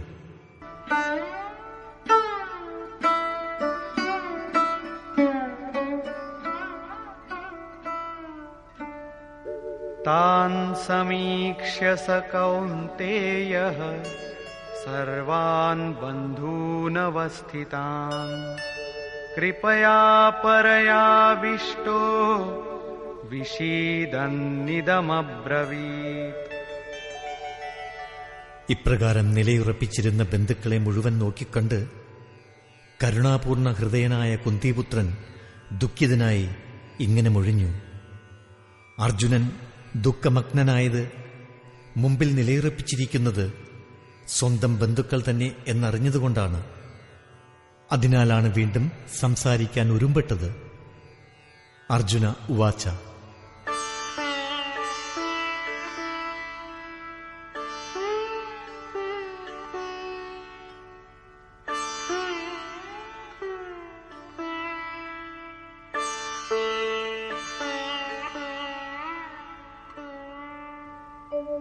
दृष्ट्वेमं स्वजनं कृष्ण युयुत्सुं समुपस्थितं सीदन्ति मम गात्राणि मुखं च परिशुष्यति वेपथुश्च शरीरे मे रोमहर्षश्च जायते.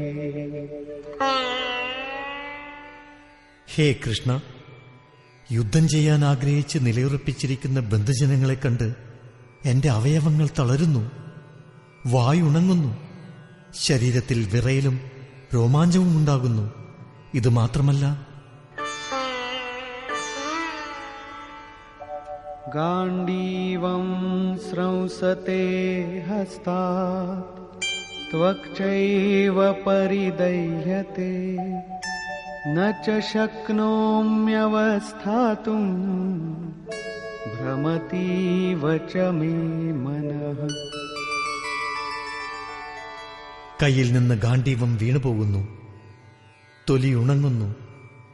സ്വജനങ്ങളോട് എതിരിടേണ്ടി വന്ന ഈ യുദ്ധം എന്തു യുദ്ധം എന്ന് ചിന്തിച്ച് പനി പിടിച്ചതുപോലെയായി. തനിക്ക് ഉറച്ചു നിൽക്കാനോ മുന്നോട്ട് നോക്കാനോ കഴിയുന്നില്ലെന്ന് അദ്ദേഹം അറിയിച്ചു. നിമിത്താനി ച പശ്യാമി വിപരീതാനി കേശവ ന ച ശ്രേയോനുപശ്യാമി ഹത്വാ സ്വജനമാഹവേ. ഹേ കേശവ, ഈ യുദ്ധത്തിനെതിരായ ശകുനങ്ങളും കാണുന്നു. യുദ്ധത്തിൽ സ്വജനങ്ങളെ കൊന്നാൽ മംഗളമുണ്ടാവുമെന്ന് ഞാൻ കരുതുന്നില്ല. കുലം മുടിച്ചാൽ എങ്ങനെ നന്മയുണ്ടാകും?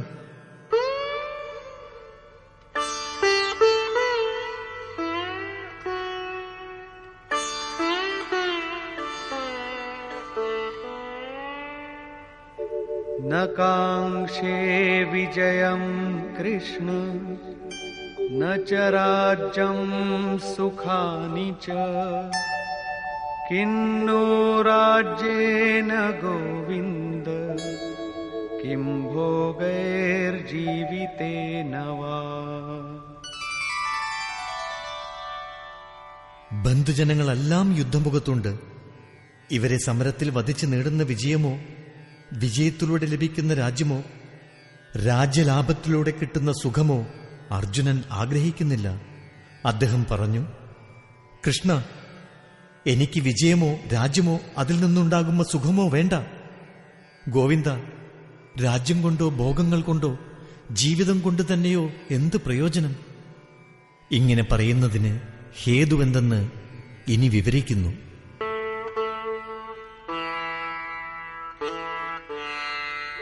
യേഷാമർത്ഥേ കാംക്ഷിതം നോ രാജ്യം ഭോഗാഃ സുഖാനി ച തൈമേവ സ്ഥിതാ യുദ്ധേ പ്രാണാൻ ത്യക്ത്വാ ധനാനി ച.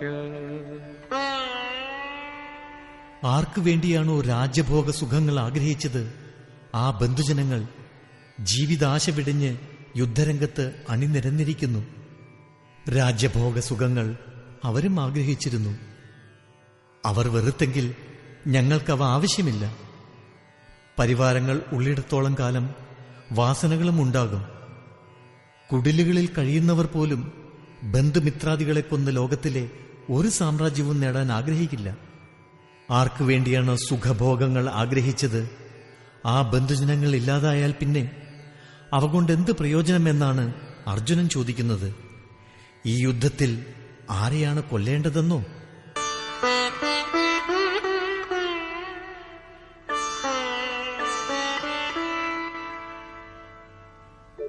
आचार्याः पितरः पुत्राः तथैव च पितामहाः मातुलाः श्वशुराः पौत्राः शालाः सम्बन्धिनस्तथा.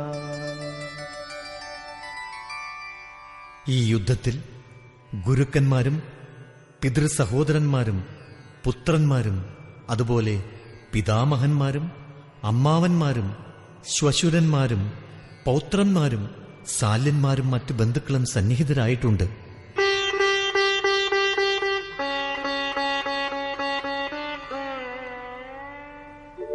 एतान्न हन्तुमिच्छामि घ्नतोऽपि मधुसूदन अपि त्रैलोक्यराज्यस्य हेतोः किन्नु मही कृते. ഹേ മധുസൂദന, ഇവരെന്നെ കൊല്ലാൻ വന്നാലും 3 ലോകത്തിന്റെ ആധിപത്യം എനിക്ക് കിട്ടുമെന്നിരുന്നാലും ഇവരെ ഞാൻ കൊല്ലാൻ ആഗ്രഹിക്കുന്നില്ല. പിന്നെയാണോ കുറച്ചു ഭൂമിക്ക് വേണ്ടി കൊല്ലാൻ തുനിയുക? സൈന്യത്തിന്റെ 18 അക്ഷോഹിണിയിലും അർജുനന് കാണാൻ കഴിഞ്ഞത് സ്വന്തം ബന്ധുക്കളെ മാത്രം. ഇത്രയധികം ബന്ധുക്കളോ? അതെങ്ങനെ? വാസ്തവത്തിൽ അനുരാഗം തന്നെയല്ലേ അർജുനൻ? ഭജിക്കാൻ തുടങ്ങുമ്പോൾ ഓരോ അനുരാഗിയുടെയും മുന്നിൽ ഈ പ്രശ്നമുണ്ട്. ഉപാസനയിലൂടെ പരമസത്യത്തെ സാക്ഷാത്കരിക്കാനാണ് എല്ലാവരും ആഗ്രഹിക്കുന്നത്.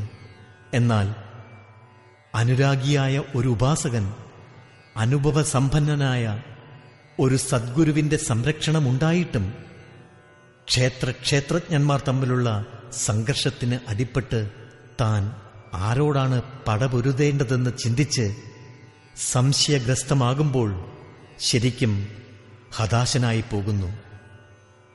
പിതാവിന്റെയും ശശ്വരന്റെയും മാതുലന്റെയും പരിവാരങ്ങളോടും സുഹൃത്തുക്കൾ, മിത്രങ്ങൾ, ഗുരുജനങ്ങൾ എന്നിവരോടുമൊപ്പം സുഖമായി കഴിയാൻ അർജുനൻ ആഗ്രഹിച്ചിരുന്നു.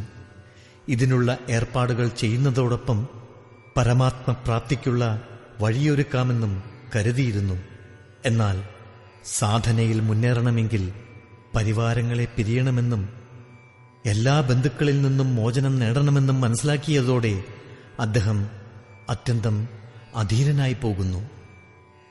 മരിക്കുന്നതും സന്യാസിയാവുന്നതും സമാനമാണെന്ന് പരമാനന്ദഗുരു പറയാറുണ്ട്. സന്യാസിക്ക് സൃഷ്ടിയിൽ മറ്റൊരു ജീവിതം കൂടിയുണ്ട്.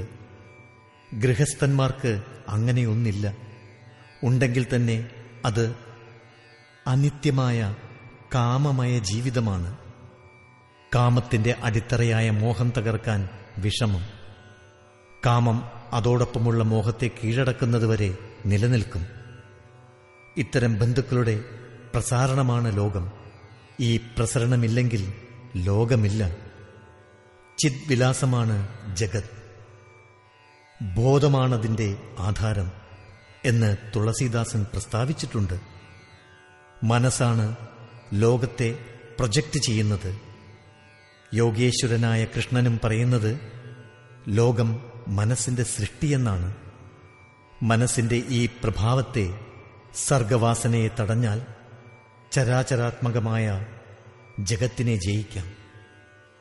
ഗീത 5:19 മനസ്സിനെ നിർവികാരമാക്കുന്ന ജ്ഞാനികൾ സംസാരത്തെ ജയിക്കുന്നതായി രേഖപ്പെടുത്തിയിട്ടുണ്ട്. അർജുനൻ മാത്രം അധീരനായി എന്ന് പറയുന്നത് ശരിയാവില്ല. അനുരാഗം എല്ലാവരുടെയും ഉള്ളിലുണ്ട്. ഓരോ അനുരാഗിയും അധീരനാവും. ബന്ധുക്കളെ ഓർമ്മിക്കുകയും ചെയ്യും. ഭജനം കൊണ്ട് കുറച്ചു ഗുണമുണ്ടാകുമെന്നും മറ്റുള്ളവരും അതുകൊണ്ട് സുഖികളാവുമെന്നും അവരോടൊപ്പം ആ സുഖം പങ്കിട്ടനുഭവിക്കാമെന്നും അർജുനൻ ആദ്യം കരുതിയിരുന്നു. എന്നാൽ ഇവർ തന്റെ കൂടെയില്ല എന്നറിഞ്ഞപ്പോൾ ഇനി സുഖം എന്തിനെന്നായി ചിന്ത. അർജുനന്റെ വീക്ഷണം രാജ്യസുഖത്തിന്റെ അപ്പുറം പോയിരുന്നില്ല. അദ്ദേഹം 3 ലോകങ്ങളുടെയും ആധിപത്യം നേടുന്നതിനെ സുഖത്തിന്റെ പരമകാഷ്ഠയെന്ന് കണക്കാക്കി. അതിനപ്പുറത്തും സത്യമുണ്ടെന്ന വസ്തുത അപ്പോൾ അർജുനന് അജ്ഞാതമായിരുന്നു.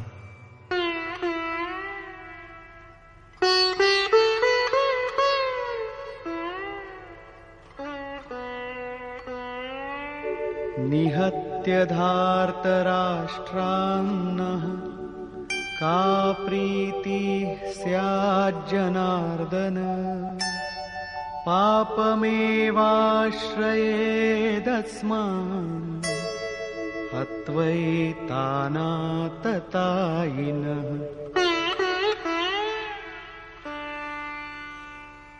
ഹേ ജനാർദ്ദന, ധൃതരാഷ്ട്രപുത്രന്മാരെ കൊന്നിട്ട് എനിക്കെന്ത് നന്മയാണ് ഉണ്ടാകാൻ പോകുന്നത്? ധൃതരാഷ്ട്രം എന്നാൽ ഇവിടെ ലജ്ജ ലവലേശം ഇല്ലാതെ അന്ധമായി മോഹത്തെ മാത്രം പരിപാലിക്കുന്ന രാഷ്ട്രം എന്നർത്ഥം. അതിൽ നിന്നുണ്ടായ മോഹരൂപിയായ ദുര്യോധനൻ തുടങ്ങിയവരെ നശിപ്പിച്ചതുകൊണ്ട് നമുക്കെന്ത് നേട്ടം? വധോധിരായ ഇവരെ കൊന്നാൽ പാപമേ ഉണ്ടാകൂ. കാലയാപനത്തിനു വേണ്ടി തുച്ഛലാഭമുണ്ടാക്കാൻ അനീതിയും അക്രമവും കാട്ടുന്നവർ ഭീകരവാദികളാണ്. എന്നാൽ അതിനേക്കാൾ വലിയ ഭയങ്കരവാദികളാണ് ആത്മാന്വേഷണത്തിന്റെ മാർഗത്തിൽ തടസ്സം സൃഷ്ടിക്കുന്നവർ. ആത്മദർശനത്തെ പ്രതിരോധിക്കുന്ന കാമക്രോധലോഭമോഹാദികളാണ് ശരിയായ ഭീകരവാദികൾ.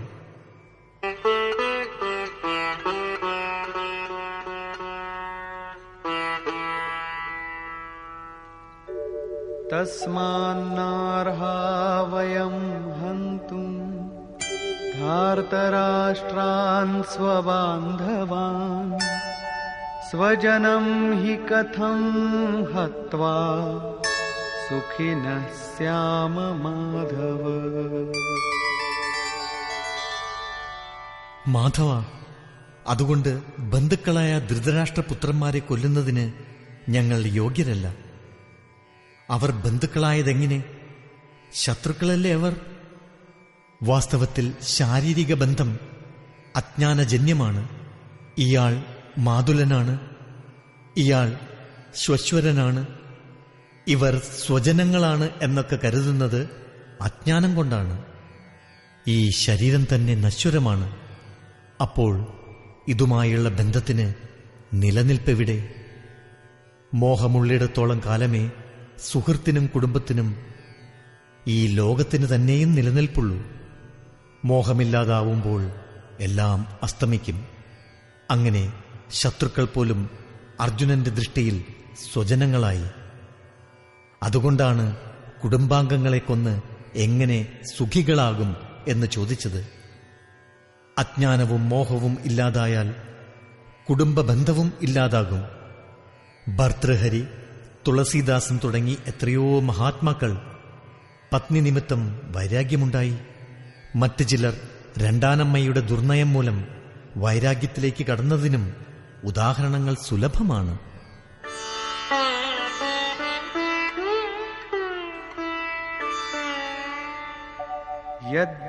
യദ്യപ്യേതേന പശ്യന്തി ലോഭോപഹത ചേതസഃ കുലക്ഷയകൃതം ദോഷം മിത്രദ്രോഹേ ച പാതകം.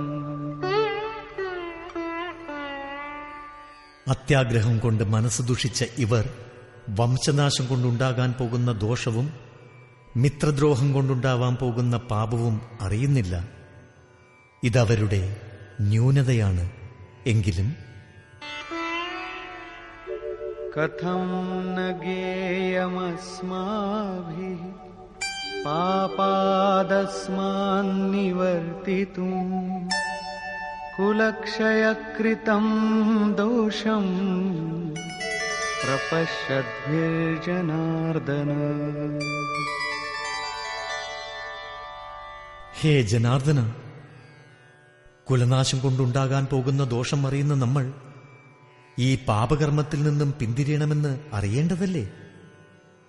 ഞാൻ മാത്രമല്ല പാപം ചെയ്യുന്നത്, അങ്ങും കർത്തവ്യം മറക്കുകയാണ്. ശ്രീകൃഷ്ണന്റെ മേൽ ഒരു ആരോപണം ഉന്നയിക്കുകയാണിവിടെ. തന്റെ നില ശ്രീകൃഷ്ണന്റേതിനേക്കാൾ താഴെയാണെന്ന് അർജുനൻ അപ്പോൾ കരുതുന്നില്ല. ഓരോ പുതിയ സാധകനും സദ്ഗുരുവിനെ ശരണം പ്രാപിക്കുമ്പോൾ അറിവിന്റെ കാര്യത്തിൽ താൻ ഗുരുവിനേക്കാൾ താഴെയാണെന്ന് ആദ്യം അറിയുന്നില്ല. അതുകൊണ്ടാണ് ഇവർ അറിയുന്നില്ലെങ്കിലും ഞാനും അങ്ങും അറിയേണ്ടതല്ലേ എന്ന് അർജുനൻ പറയുന്നത്. കുലം നശിക്കുമെന്ന കാര്യം നാം ചിന്തിക്കേണ്ടതല്ലേ എന്ന് പറഞ്ഞിട്ട് കുലം നശിച്ചാൽ ഉണ്ടാകുന്ന ദോഷങ്ങൾ അർജുനൻ ചൂണ്ടിക്കാണിക്കുന്നു. കുലക്ഷയേ പ്രണശ്യന്തി കുലധർമാഃ സനാതനാഃ ധർമ്മേ നഷ്ടേ കുലം കൃത്സ്നം അധർമ്മോഭിഭവത്യുത. കുലം നശിച്ചാൽ സനാതനങ്ങളായ കുലധർമ്മങ്ങളും നശിക്കും. ധർമ്മത്തിന് നാശം ഭവിച്ചാൽ കുലത്തെ മുഴുവൻ അധർമ്മം കീഴടക്കും. അർജുനൻ കുലധർമ്മവും കുലാചാരവുമാണ് സനാതനധർമ്മമെന്ന് തെറ്റിദ്ധരിച്ചിരിക്കുന്നു. അധർമാഭിഭവാത് കൃഷ്ണ പ്രദുഷ്യന്തി കുലസ്ത്രിയഃ സ്ത്രീഷു ദുഷ്ടാസു ആർഷ്ണേയ ജായത്തെ വർണ്ണസങ്കരഃ. പാപം അതിക്രമിക്കുന്നതിന്റെ ഫലമായി കുലസ്ത്രീകൾ ദുഷിച്ചു പോകുന്നു. ഹേ വാർഷ്ണേയ, സ്ത്രീകൾ ദുഷിക്കുന്നതോടെ വർണ്ണസങ്കരമുണ്ടാകുന്നു. ഇതും അർജുനന്റെ മിഥ്യാസങ്കല്പമാണ്. ശ്രീകൃഷ്ണൻ ഇതിനെ ഖണ്ഡിച്ചുകൊണ്ട് പിന്നീടൊരിടത്ത് ഇങ്ങനെ പറഞ്ഞിട്ടുണ്ട്: ഞാനോ എന്റെ തലത്തിലേക്കുയർന്ന മഹാപുരുഷന്മാരോ ആരാധനാക്രമത്തിന്റെ കാര്യത്തിൽ ഭ്രമമുണ്ടാക്കുകയാണെങ്കിൽ അത് വർണ്ണസങ്കരത്തിനിടയാക്കും. വർണ്ണസങ്കരത്തിന്റെ ദോഷങ്ങളിലേക്ക് അർജുനൻ കൂടുതൽ വെളിച്ചം വീശുന്നു.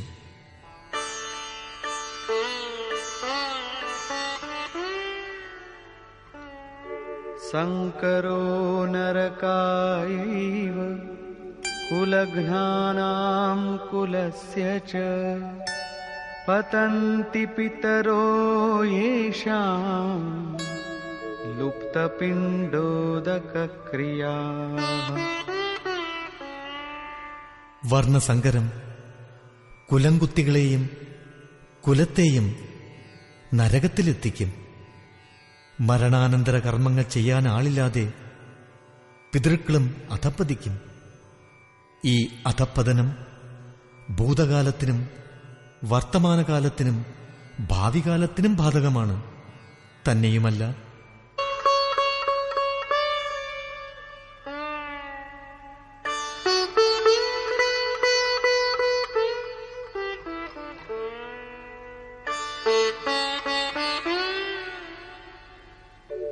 ദോഷൈരേതൈഃ കുലഘ്നാനാം വർണ്ണസങ്കരകാരകൈഃ ഉത്സാദ്യന്തെ ജാതിധർമാഃ കുലധർമാശ്ച ശാശ്വതാഃ.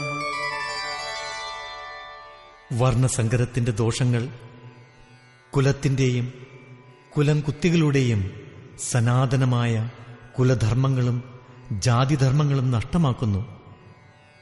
കുലധർമ്മം സനാതനമാണെന്ന് അർജുനൻ കരുതിയിരുന്നു. എന്നാൽ ശ്രീകൃഷ്ണൻ ഇത് ഖണ്ഡിച്ചുകൊണ്ട് ആത്മാവ് മാത്രമാണ് സനാതനമായ സത്യമെന്ന് പിന്നീട് വ്യക്തമാക്കുന്നുണ്ട്. വാസ്തവികമായ സനാതനധർമ്മത്തെപ്പറ്റി അറിയും മുമ്പ് മറ്റുള്ളവരെ പോലെ അർജുനനും മനുഷ്യധർമ്മത്തിന്റെ പേരിൽ പ്രചരിച്ചിട്ടുള്ള ചില പഴയ ആചാരങ്ങളിൽ വിശ്വസിച്ചു പോകുന്നുണ്ട്. ഇത്തരം ആചാരങ്ങളെപ്പറ്റി ശ്രീകൃഷ്ണനും പരാമർശിക്കുന്നുണ്ട്.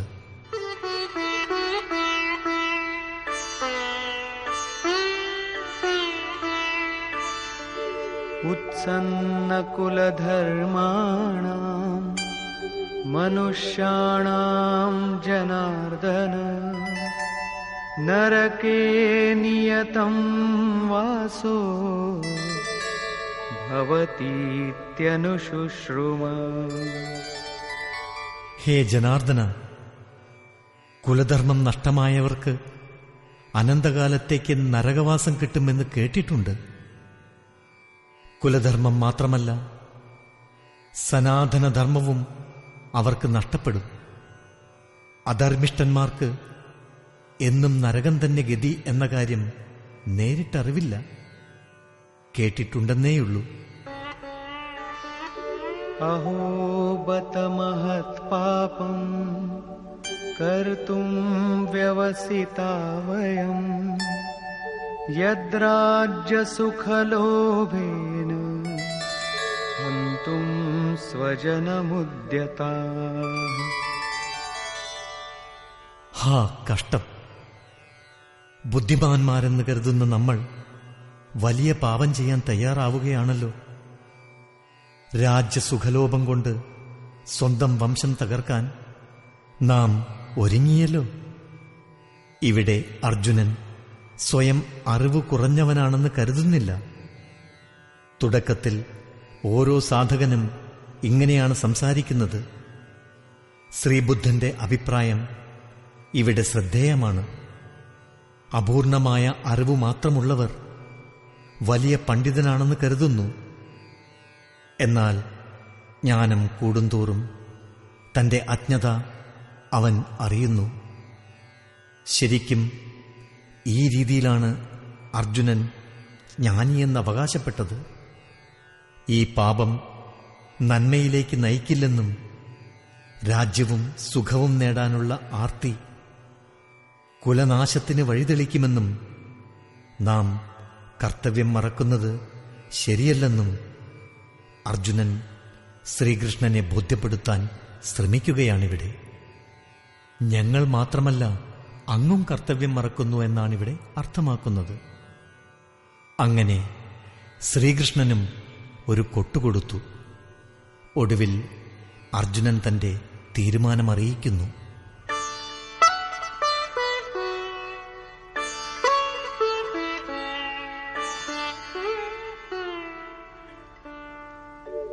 യദി മാമപ്രതീകാരം അശസ്ത്രം ശസ്ത്രപാണയഃ ധാർതരാഷ്ട്രാരണേ ഹന്യുഃ തന്മേ ക്ഷേമതരം ഭവേത്.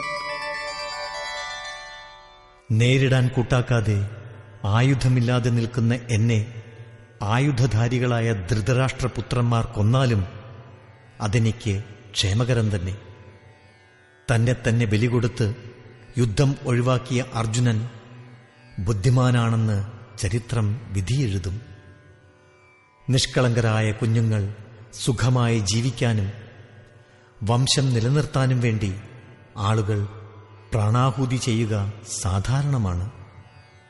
വിദേശത്ത് പോകുകയും അന്തസ്സുറ്റ മണിമന്ദിരങ്ങളിൽ പാർക്കുകയും ചെയ്യുന്നവർ ഏതാനും നാളുകൾക്ക് ശേഷം തങ്ങൾ വിട്ടുപോയ ചെറിയ വീടുകളെ ഗൃഹാതുരത്വത്തോടെ ഓർമ്മിക്കാറുണ്ടല്ലോ.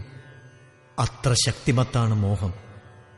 അതുകൊണ്ടാണ് ആയുധധാരികളായ കൗരവന്മാർ തന്നെ വകവരുത്തിയാലും വേണ്ടില്ല, ഇളം തലമുറ നാളെ സുഖമായി കഴിയുമല്ലോ എന്ന് അർജുനൻ ആശ്വസിക്കുന്നു.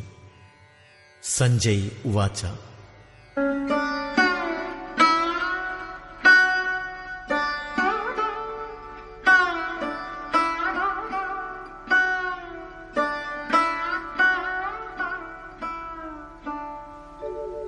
एवमुक्त्वार्जुनः संख्ये रथोपस्थ उपाविशत् विसृज्य सशरं चापं शोकसंविघ्नमानसः.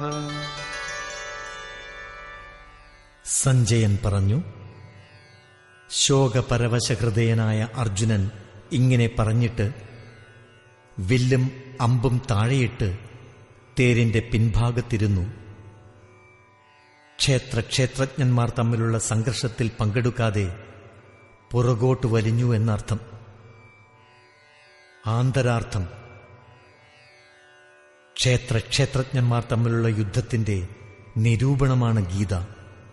ഈശ്വരീയ വിഭൂതികൾ കൊണ്ട് സമ്പന്നമായ ഭഗവത് സ്വരൂപത്തെ കാട്ടിത്തരുന്ന ഒരു ഗാഥയാണിത്. ഇതിന്റെ വേദി ശരീരമാകുന്ന യുദ്ധഭൂമിയാണ്. ഇതിലെ 2 പ്രവൃത്തികളത്രേ ധർമ്മക്ഷേത്രവും കുരുക്ഷേത്രവും. 2 കൂട്ടത്തിലെയും സൈനിക ശക്തിയെപ്പറ്റി വ്യക്തമായിട്ട് പരാക്രമത്തിന്റെ ഏറ്റക്കുറച്ചിലിനെക്കുറിച്ചും പ്രസ്താവിച്ചു. അനന്തരം 650 കോടിയോളം ഭടന്മാരടങ്ങിയ 18 അക്ഷൗഹിണിയോടുകൂടിയ ശത്രുസൈന്യനിരയെ നിരീക്ഷിച്ചു. പ്രകൃതിക്ക് 2 കാഴ്ചപ്പാടുകളാണുള്ളത്. ആത്മാഭിമുഖ പ്രവൃത്തിയാകുന്ന ദൈവസമ്പത്തും ബഹിർമുഖ പ്രവൃത്തിയായ അസുരസമ്പത്തും. 2 പ്രകൃതി തന്നെ. ഒന്ന് പരമാത്മാവിന്റെ നേർക്ക് നമ്മെ ഉന്മുഖന്മാരാക്കുന്നു, ക്രമേണ പരമധർമ്മസ്വരൂപമായ ബ്രഹ്മത്തിലേക്ക് നയിക്കുകയും ചെയ്യുന്നു. മറ്റേത് പ്രകൃതിയിൽ നമ്മെ വിശ്വസിപ്പിക്കുന്നു. ആദ്യത്തേത് ദൈവസമ്പത്തിൽ നമ്മെ എത്തിച്ചിട്ട് അസുരസമ്പത്തിന് അന്ത്യം കുറിക്കുന്നു. എന്നിട്ട് സനാതന ബ്രഹ്മത്തെ സാക്ഷാത്കരിക്കാൻ സഹായമരുളുന്നു. ബ്രഹ്മസാക്ഷാത്കാരം കിട്ടിയാൽ പിന്നെ ദൈവിക സമ്പത്ത് പോലും ആവശ്യമില്ലാതാകുന്നു. അങ്ങനെ യുദ്ധം ശുഭപര്യവസായിയായി തീരുന്നു. താൻ കൊല്ലേണ്ട സൈന്യത്തെ കണ്ടപ്പോൾ അർജുനന് അത് തന്റെ കുടുംബമെന്ന തോന്നലാണുണ്ടായത്. നമ്മുടെ സംബന്ധം എത്ര കാലം വരെയുണ്ടോ അത്ര കാലം വരെയേ ജഗത്തിന് നിലനിൽപ്പുള്ളൂ. ഈശ്വരഭക്തിയുടെ ആദ്യത്തെ കാൽവെൽപ്പിന് കുടുംബബന്ധം കടിഞ്ഞാണിടുന്നു. ലൗകിക സ്നേഹബന്ധങ്ങളിൽ നിന്ന് വിച്ഛേദം സംഭവിക്കുമ്പോൾ സാധകന് അസ്വസ്ഥതയുണ്ടാകുന്നു. സ്വജനാസക്തി ഇല്ലാതാക്കിയാൽ അമംഗളമുണ്ടാകുമെന്ന് അയാൾ പേടിക്കുന്നു. പഴയ ആചാരാനുഷ്ഠാനങ്ങളിലാണ് അയാൾ രക്ഷാമാർഗം അന്വേഷിക്കുന്നത്. അത്തരക്കാരനായതുകൊണ്ടാണ് അർജുനൻ യുദ്ധത്തിലൂടെ സനാതനമായ കുലധർമ്മം നഷ്ടമാകുമെന്നും സ്ത്രീകൾ ദുഷിച്ച് വർണ്ണസങ്കരത്തിനിടയാകുമെന്നും തദ്ഫലമായി കുലത്തിനും കുലദ്രോഹികൾക്കും നരകത്തിൽ പതിക്കേണ്ടി വരുമെന്നും പരിതപിക്കുന്നത്. സനാതനധർമ്മം സംരക്ഷിക്കുന്നതിൽ പിഴവ് പറ്റിയതായി അർജുനന് തോന്നി. ബുദ്ധിമാന്മാരെന്നവകാശപ്പെടുന്ന നമ്മൾ ഇങ്ങനെ പാപത്തിലേക്ക് വഴുതി വീഴണോ എന്ന് ശ്രീകൃഷ്ണനോട് ചോദിക്കാനും അദ്ദേഹം മടിക്കുന്നില്ല. ശ്രീകൃഷ്ണനും പാപം ചെയ്യാൻ ഒരുങ്ങുന്നു എന്നല്ലേ ഇവിടെ അർത്ഥമാക്കുന്നത്? ഒടുവിൽ പാപത്തിൽ നിന്ന് തലയൂരാനായി അർജുനൻ ഈ യുദ്ധത്തിന് താനില്ല എന്ന് പറഞ്ഞ് ഹതാശനായി രഥത്തിന്റെ പിന്നിൽ ഇരുപ്പായി. ക്ഷേത്രജ്ഞ സംഘർഷത്തിൽ നിന്ന് പിന്നോട്ട് വരിഞ്ഞു എന്നർത്ഥം. ടീക്കാകാരന്മാർ ഈ അധ്യായത്തിന് അർജുന വിഷാദയോഗം എന്ന് പേരിട്ടു. അർജുനൻ അനുരാഗത്തിന്റെ പ്രതീകമാണ്. സനാതനധർമ്മത്തിൽ നിന്ന് തെറ്റിപ്പോയാൽ ഭക്തന് വിഷാദയോഗമുണ്ടാകും. ഇത്തരം വിഷാദം പണ്ട് മനുവിനുമുണ്ടായിട്ടുണ്ട്. ഹൃദയ ബഹുത്ത് ദുഃഖലാഗ് ജനമ ഗയവു ഹരി ഭഗതി ബിന്നു. തുളസിരാമായണം 1:142. ഹൃദയം ദുഃഖമഗ്നമാകുന്നു, ഹരിഭക്തിയില്ലാതെ ജന്മം തുലയുന്നു. സംശയഗ്രസ്തരാകുമ്പോഴാണ് മനുഷ്യർ വിഷാദമഗ്നരാവുന്നത്. വർണ്ണസങ്കരമുണ്ടാവുകയും അത് നരകത്തിലേക്ക് നയിക്കുകയും ചെയ്യുമെന്ന സന്ദേഹമാണ് അർജുനനെ പിടികൂടിയത്. അതോടെ സനാതനധർമ്മം നഷ്ടമാവുമെന്ന വിഷാദത്തിനും അദ്ദേഹം അടിമയായി. അതിനാൽ സംശയവിഷാദയോഗമെന്ന ശീർഷകമാണ് ഈ അധ്യായത്തിന് അനുയോജ്യമായതെന്ന് തോന്നുന്നു. ഓം തത്സദിതി. ശ്രീമദ് ഭഗവത്ഗീതാത്സു ഉപനിഷത്സു ബ്രഹ്മവിദ്യായാം യോഗശാസ്ത്രേ ശ്രീകൃഷ്ണാർജുന സംവാദേ സംശയവിഷാദയോഗോ നാമ പ്രഥമോധ്യായഃ. ഓം ബ്രഹ്മം സത്യം. ഇങ്ങനെ ഉപനിഷത്ത് സാരഭൂതവും ബ്രഹ്മവിദ്യാമയവും യോഗശാസ്ത്ര വിഷയകവും ശ്രീകൃഷ്ണാർജുന സംവാദരൂപമായ ഭഗവത്ഗീതയിൽ സംശയവിഷാദയോഗം എന്ന 1-ാം അധ്യായം തീർന്നു. ഇതി ശ്രീമദ് പരമഹംസ പരമാനന്ദസ്യ ശിഷ്യ സ്വാമി അടഗടാനന്ദകൃതേ ശ്രീമദ് ഭഗവത്ഗീതായാഃ യഥാർത്ഥഗീതാഭാഷ്യേ സംശയവിഷാദയോഗോ നാമ പ്രഥമോധ്യായഃ. ശ്രീമദ് പരമഹംസ പരമാനന്ദജി മഹാരാജിന്റെ ശിഷ്യനായ സ്വാമി അടഗടാനന്ദജി രചിച്ച യഥാർത്ഥഗീത എന്ന ശ്രീമദ് ഭഗവത്ഗീതാഭാഷ്യത്തിൽ സംശയവിഷാദയോഗം എന്ന 1-ാം അധ്യായം ഇവിടെ പൂർത്തിയാകുന്നു. ഹരിയോ.